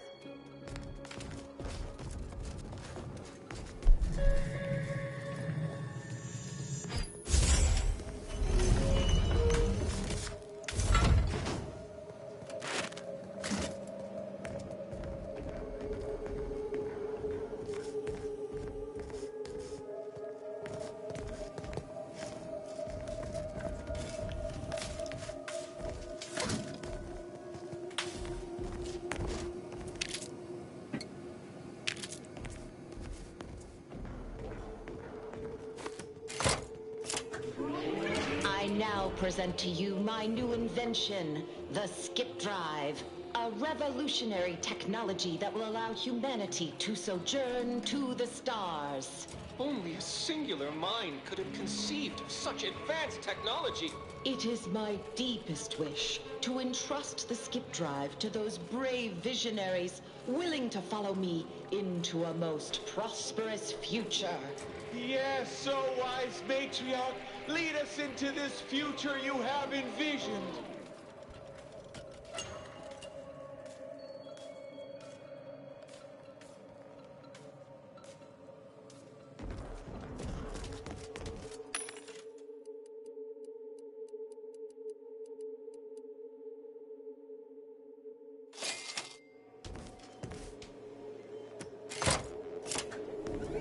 Set course for Arcadia. In my new colony, we will abandon the illness of corporatism.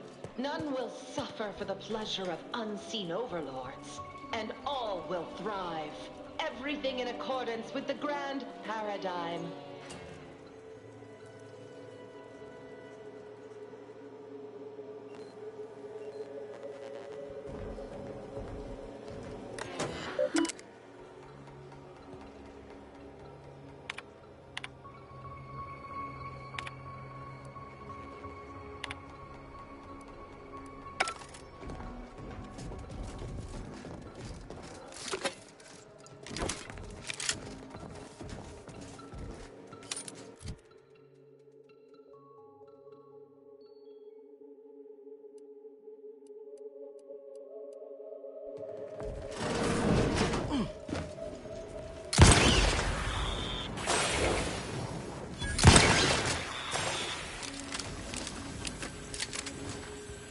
Boldly striving to pinpoint source.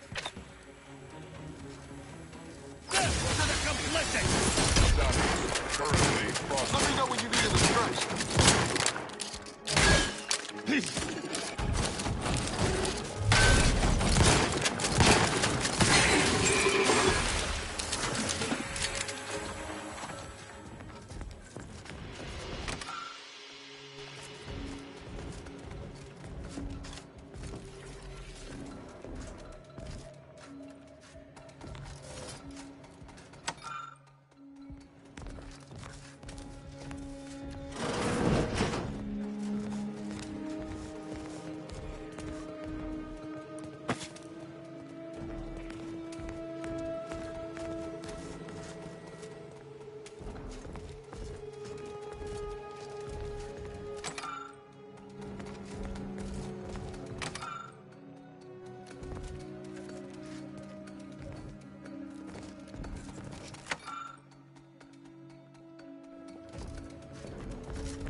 For my next gift, I bestow upon you the pinnacle of automechanical design, far superior to all automechanicals that came before.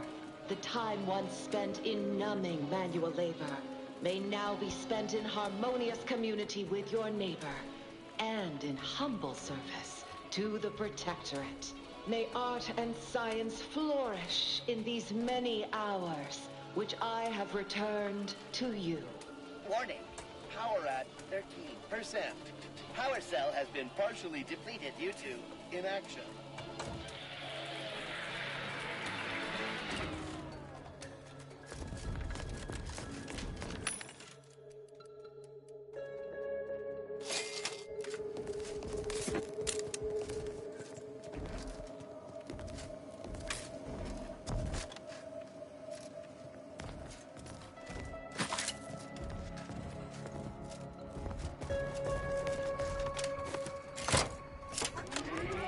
Let this accord between the Protectorate and the Order of the Ascendant mark the moment of Arcadia's true birth. Beloved matriarch, you are nearer to perfection as anyone living could ever achieve. It will be the honor of the Order to serve as the Protectorate's scientific helpmeets. All that I do for my subjects and their descendants. Gloria Arcadia! Gloria Arcadia!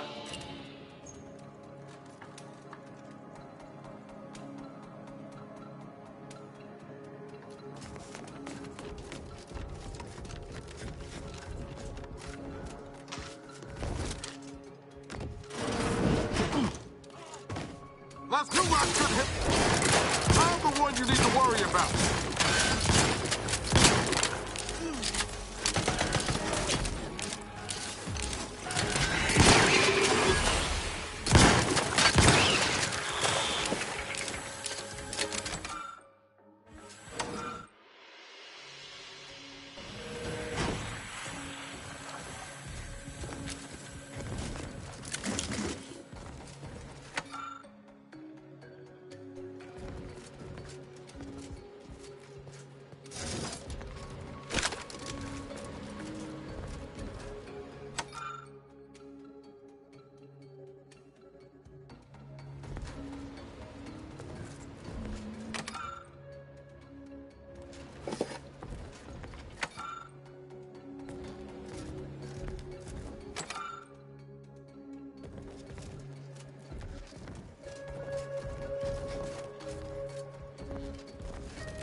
See her equal.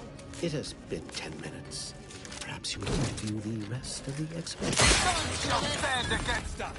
At your word, I shall charge! Wait there. I'll come to you.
Safeguarding the matriarch's remains from the council, are we?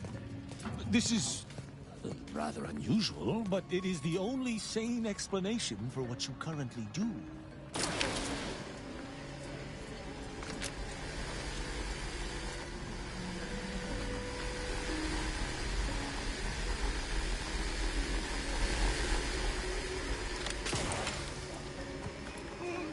The security room that we need to reach is nearby. Should be able to disable that energy from there.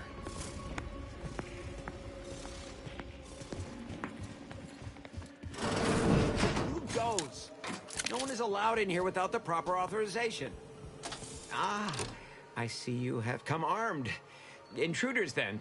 I suppose you intend to extract my surrender through means most lurid and foul. Damn, the head curator. I had hoped to slip in before his shift, but no matter. We cannot allow him to leave and raise the alarm. He must be dispatched, quickly. How's that now? Now hold on. I know we had to kill that fella with the Sentinel, But this man's unarmed. He's already surrendered.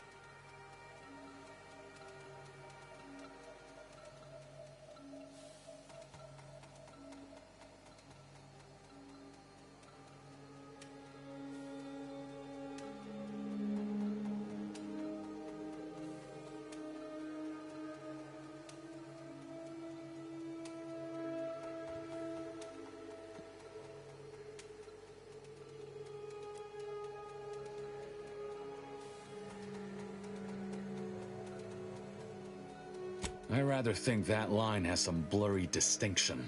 How much of a fuss could this one fella cause, really? Come on, Zeb. No need to cut any bellies over maybes and ifs.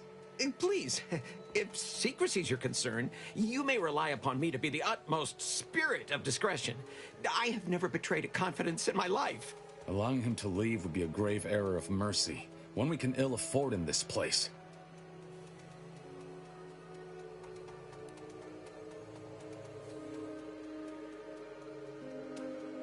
If we start gunning down civilians, where does it end, Zeb?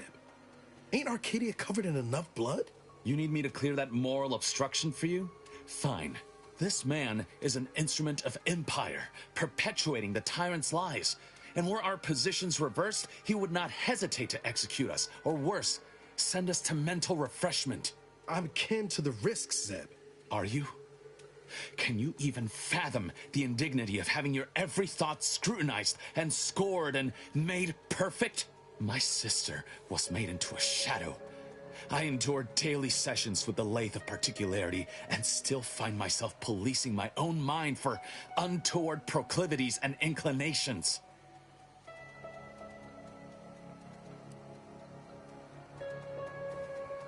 The commander's right.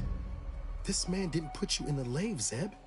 He's just trapped in the system, same as everyone else. I never have possessed immunity against your pleading. Fine, you're free to leave. Do not repay this kindness with treachery. You are merciful and wise. I will depart at once. Let's hope the consequences of this decision do not assert themselves while we're still here. You and Niall should turn off the power to the security barrier and make your way to the vault. I'll remain here and guide you as best I can through the labyrinth. No turning back now.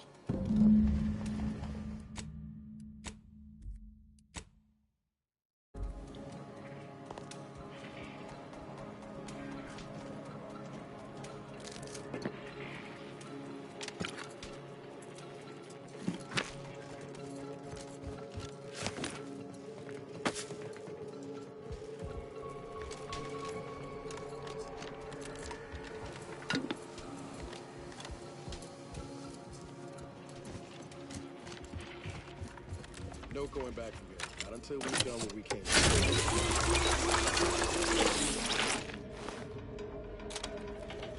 Hold! Don't set foot in that room. The schematics on the scans will indicate this place is defended by all manner of traps. One moment. Yes. It appears there are emery tripwires, invisible to the naked eye. Over here, Commander. Reckon I found something that might be useful later. Have a look, Commander. With a little elbow grease and some inadvisable engineering, reckon I can finagle these components into a fine explosive gel. Who knows? Could come in handy.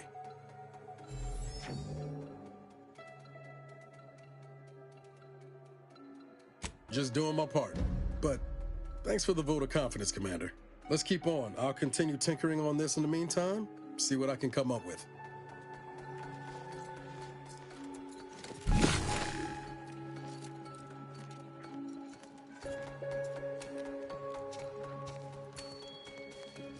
In spite of substantial efforts to prolong his life, my father's condition continues to deteriorate, both physically and mentally.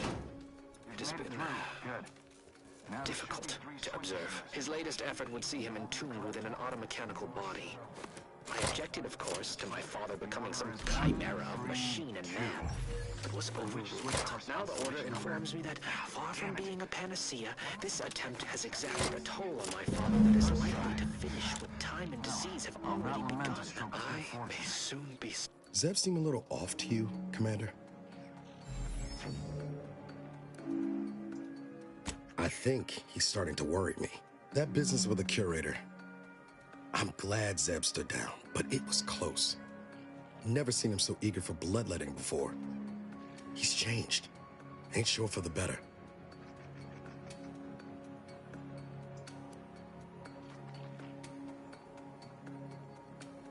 At least he has Audra.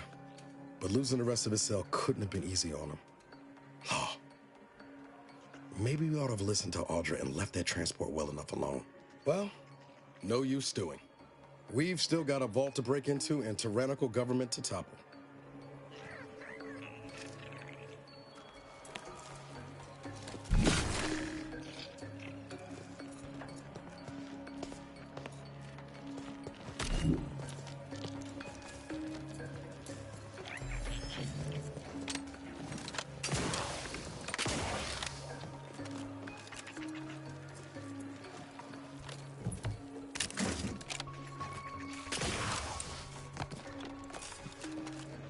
That vault door is quite the obstruction. Fortunately, there should be a code. No. Fuck! They changed recently. That shouldn't have happened until next week. I'm certain I can diagnose the issue. Now that you've cleared the way, I'll come down and join you.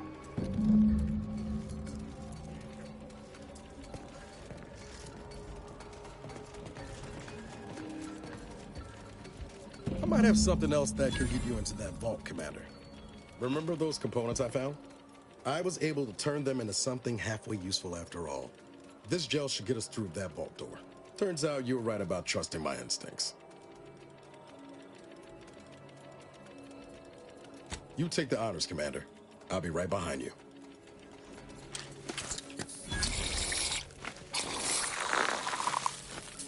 Nice. I was hoping for a more subtle incursion, but no matter. Am I running hot, or was that a hint of worry I heard in your voice back there? Alas, I neglected to pack a thermometer.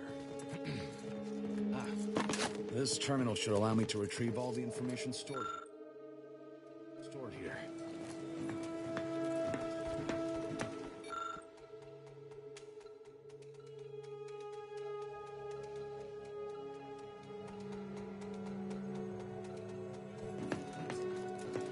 In times of darkness, we must hold our principles. This cannot be right.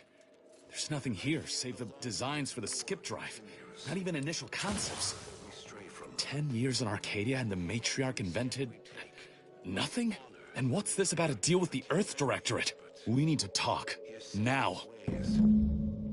His notions regarding these rifts are sorely misguided.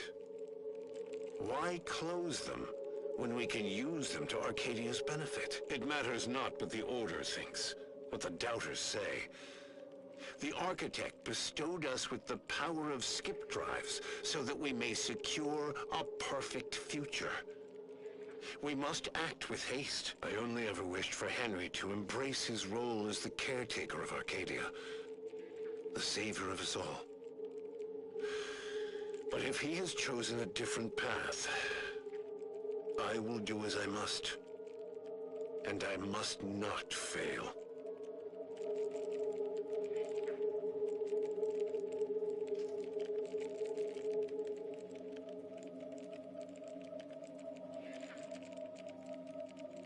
I knew the Protectorate festered with lies, but I had no idea the Earth Directorate was complicit. Niles, did you know? Slow up, Zeb. What are you talking about? It says your agency struck an agreement with the Matriarch over a century ago. In exchange for skip drives, Arcadia was allowed to completely govern itself with absolutely no outside interference, including from the Earth Directorate.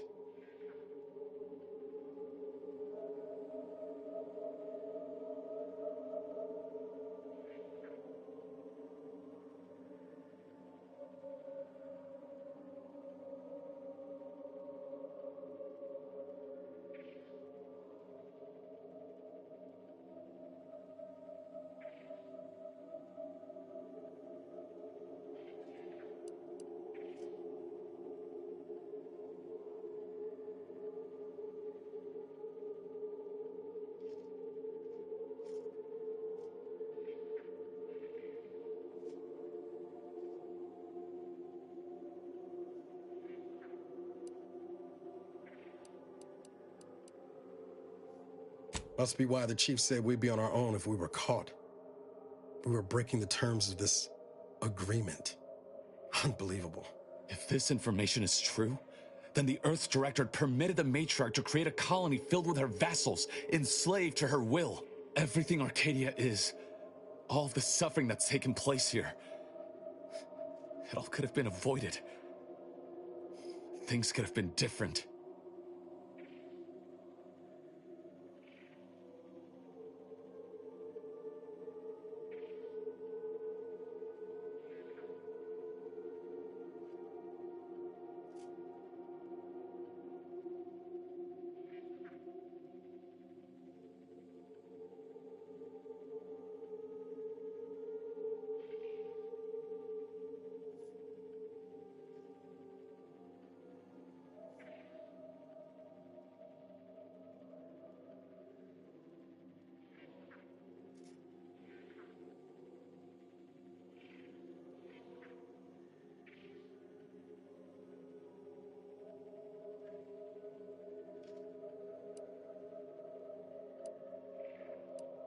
That's just another story those in power tell to keep the rest of us complacent. We need to put that tale to the torch, even if it means setting the whole system on fire.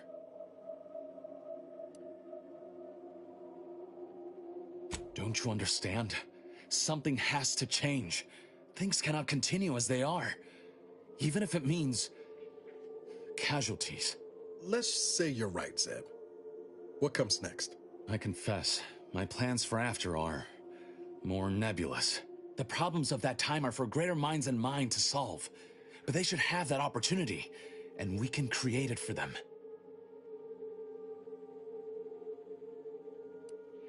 The skip drive schematics are here. How the explosive safeguards against tampering work, its evolution over time. But no original concepts, no sketches, nothing. Our dear matriarch is a fraud, a cheat.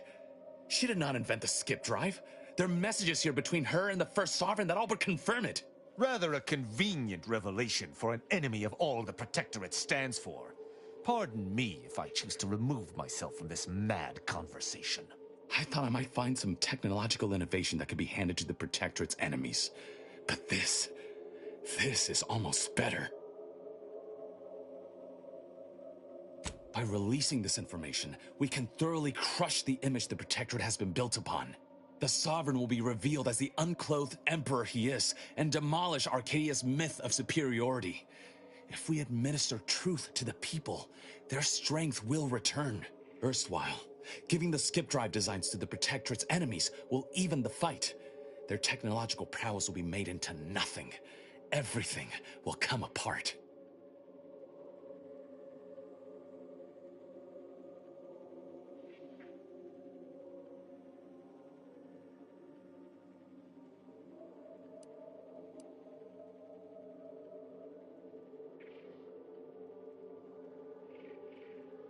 Downsides like how the skip drives are causing rifts? Yeah, I say that's worth a fret. Not to mention how this agreement with the Protectorate will completely destroy the Earth Directorate's reputation. I was not aware of such a connection between rifts and the skip drives. But I have confidence the Order will figure out a solution. Science is their theater, after all. As for the Earth Directorate, don't you see? This frees them from any obligation to the Protectorate. They'll be able to manufacture skip drives themselves. The deal will be voided.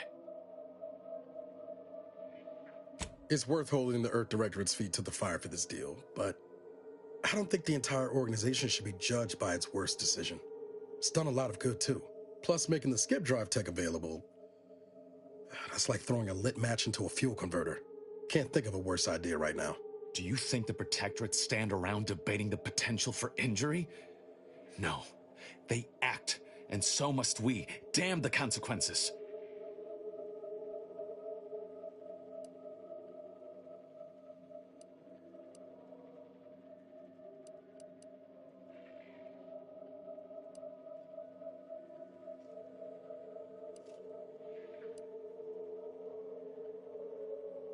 Hold on, Commander.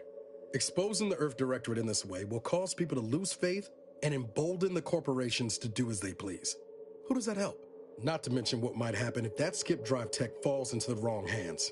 I've seen you bend over backwards to help this colony. If you truly believe this is the right course of action, I'll back you. But you had best be sure.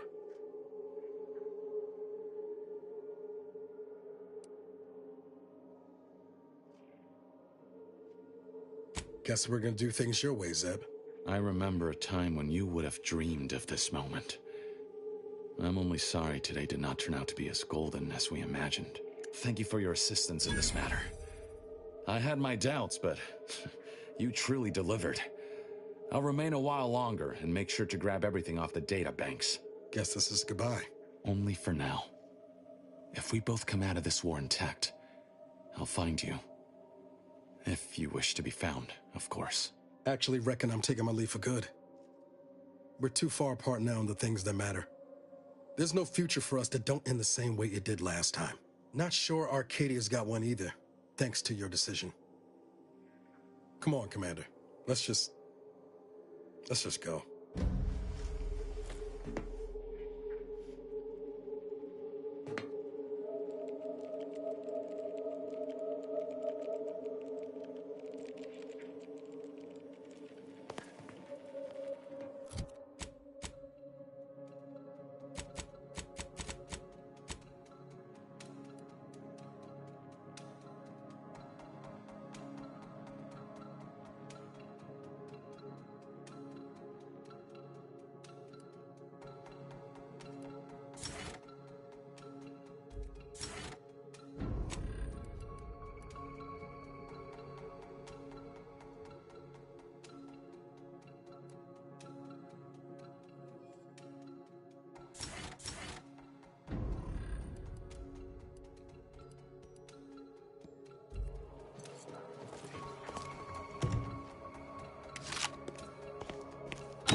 These are the ruffians who threatened me. What's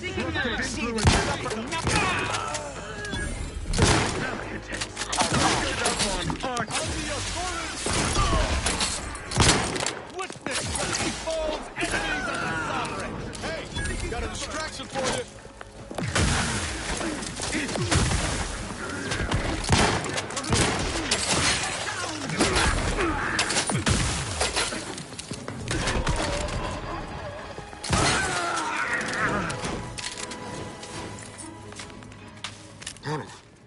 Zeb was right. Never should have let that curator go. He could have prevented this.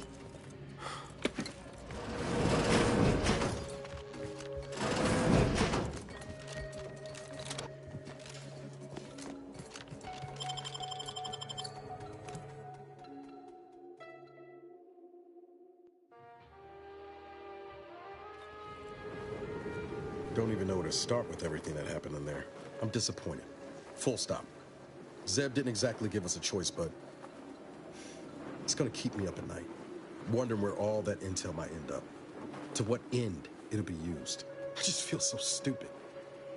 Zeb used us, DeVries used us. The Earth Director's been lying to everyone. Isn't there a single honest person in this voided galaxy?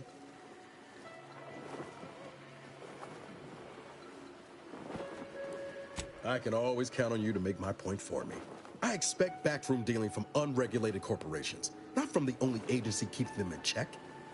The Earth Director should be better than that.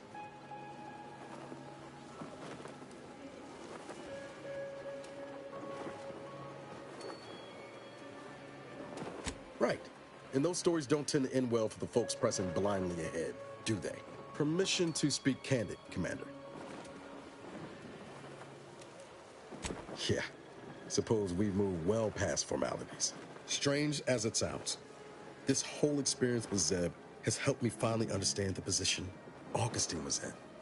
Back at Horizon Point, ain't easy having to decide between your allies and protecting untold innocence. It's the damnedest thing. In spite of everything, I find myself relieved we spared her. Augustine still owes a debt to us. And the rest of the galaxy. Maybe she pays it all someday, and maybe she doesn't. Either way, you were right to give her the chance.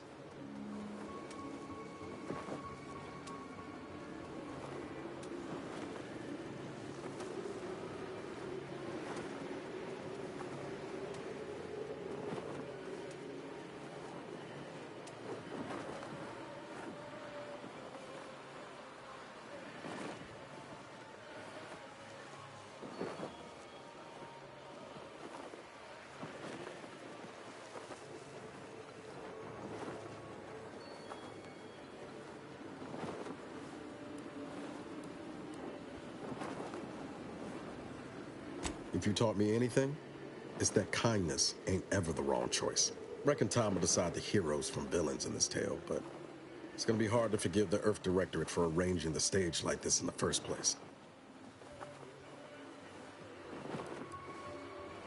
Defect from the Earth Directorate?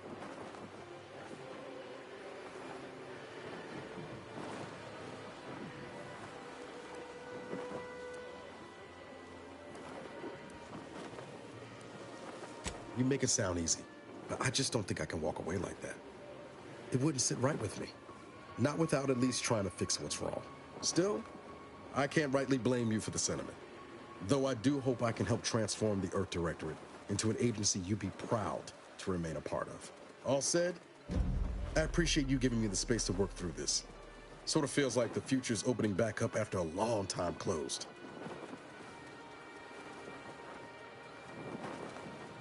Likewise, Commander.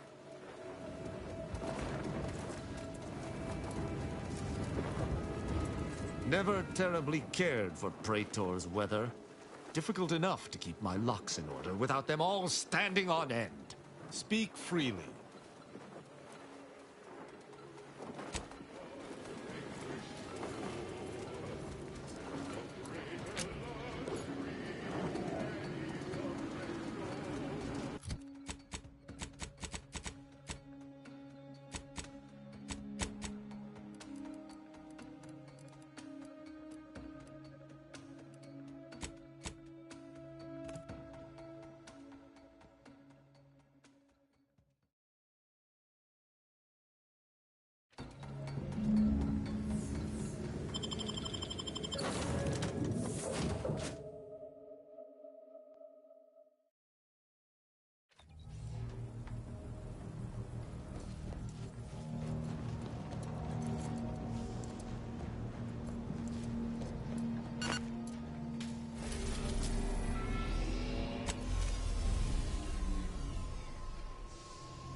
Moment of your time, Commander.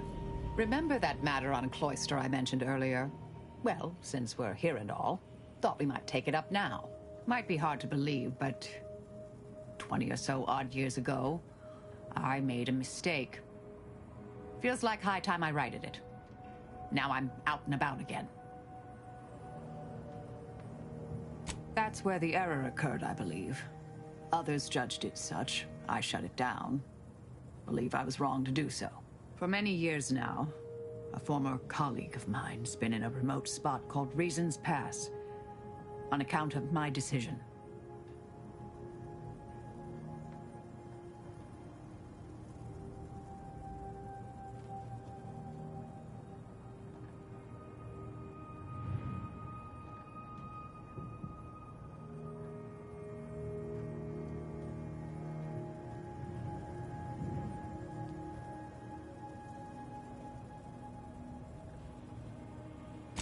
Hardly. Quite the opposite, in fact. She's one of the finest minds to ever grace the Order. Her research was unconventional, surely. She was as well. I think with both, we could right things, get the Order back on its intended path. Of course, Commander.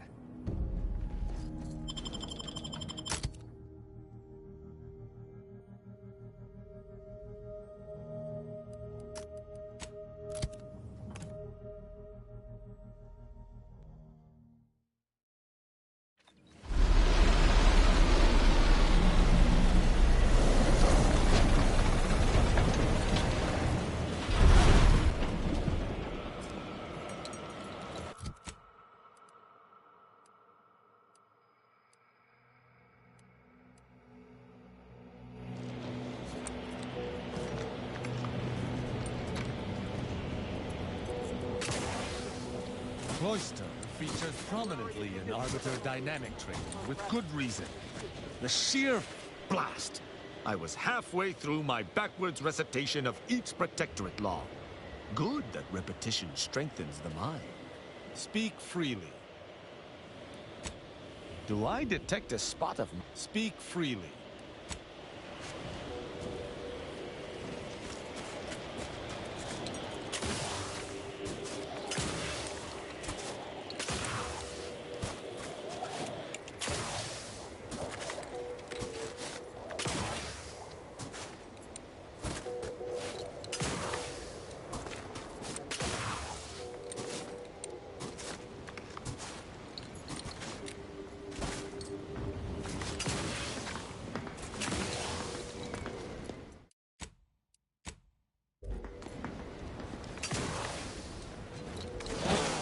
Did you receive your personalized order prediction yet?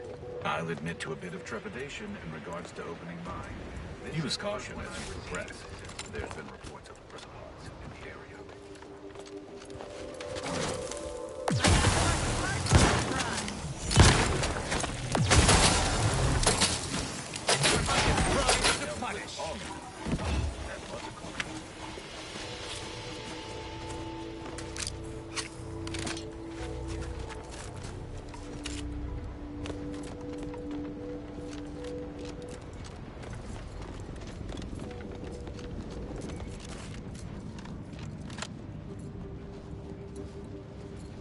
Soldier, please assess your pain on a very scale.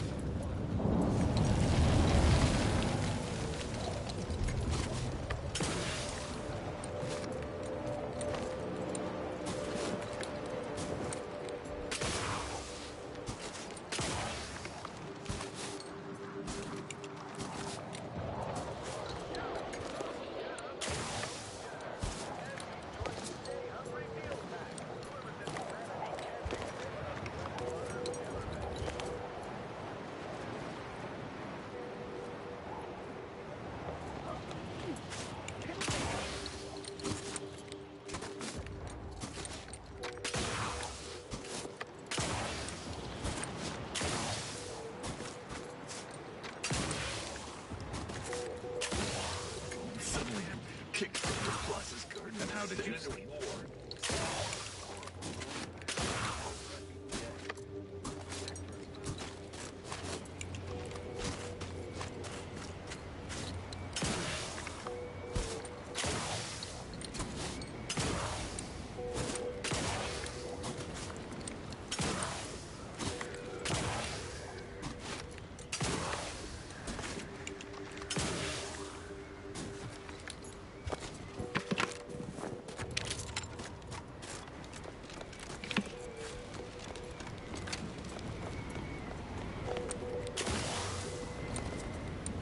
Not safe to push through here. May best find another route.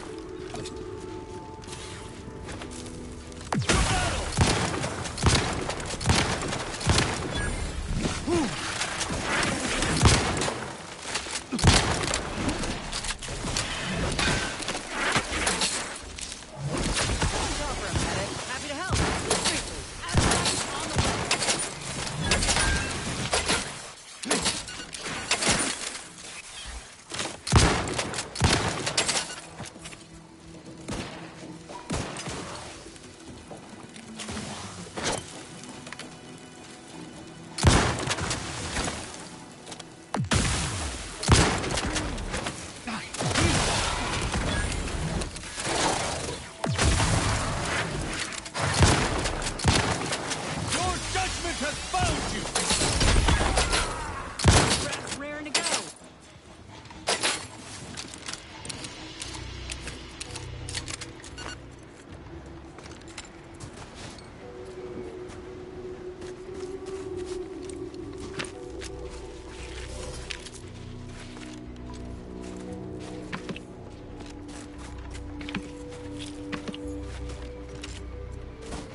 This agent... Speak freely.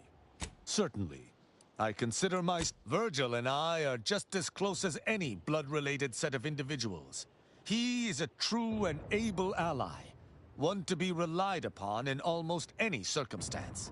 We make extremely effective compatriots. Where I am swift to action, Virgil often contemplates his deeds before they come to pass. I fear this war favors myself more than him. It's a shame there may only be one Supreme Arbiter. I would enjoy continuing to work beside Virgil. But alas, it is not to be.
Sending me into desolation would mend what he saw as wounds in my mind. The first few weeks were horrible. Grief dogging my every step.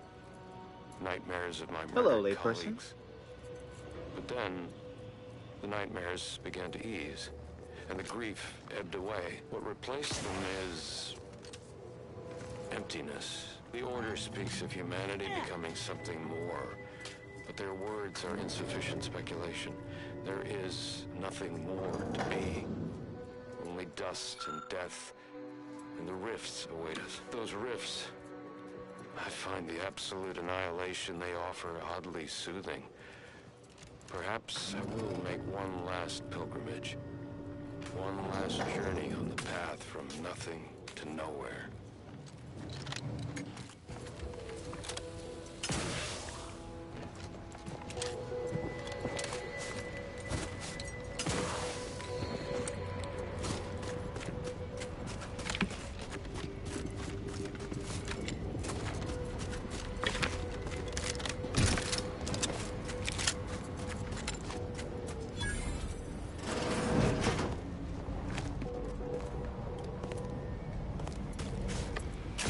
Welcome, distinguished consumer, to the front lines of... Welcome, big spender.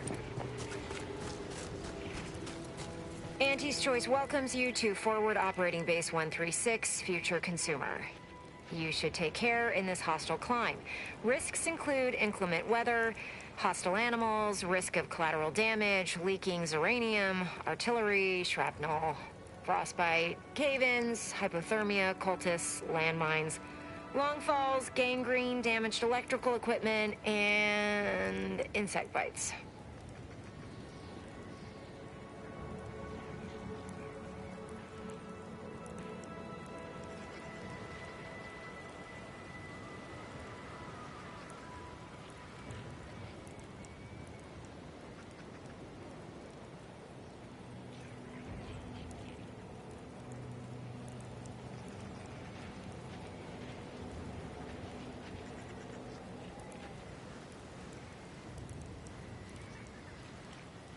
Don't worry your puzzler, or apply for hazard pay. It's stable.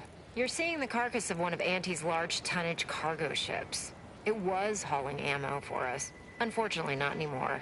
Keep your lamps open if you plan on traversing the terrain east of here. The scrappers have infested the debris field.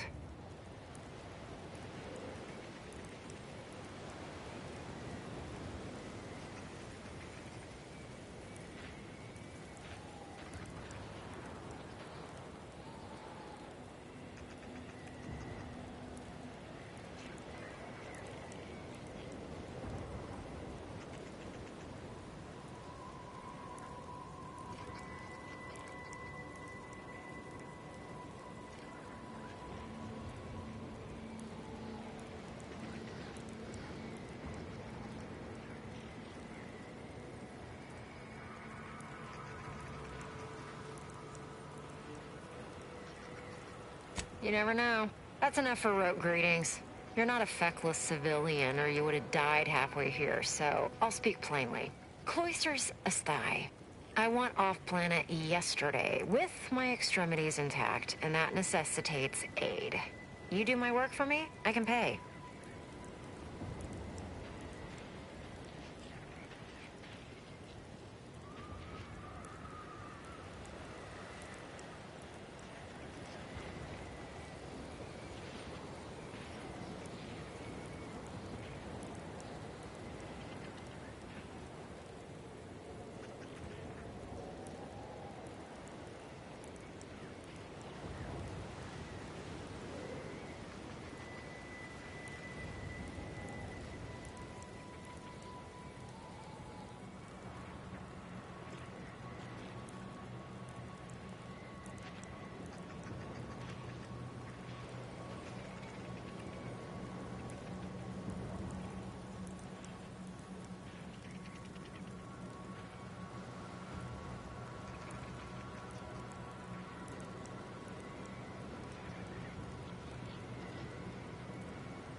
Some Protectorate jackanapes are holed up on some main routes near here, thereby separating us from the rest of our force.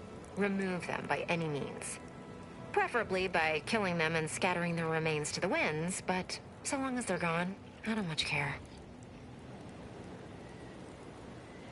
The sooner you get rid of them, the sooner I can take credit. Clear the Protectorate out from under the bridges and you'll get your pay. Get to fighting or get to dying. I'm open to ideas. What would you The scrappers are getting closer and sniffing around at night. Welcome to Auntie's Choice.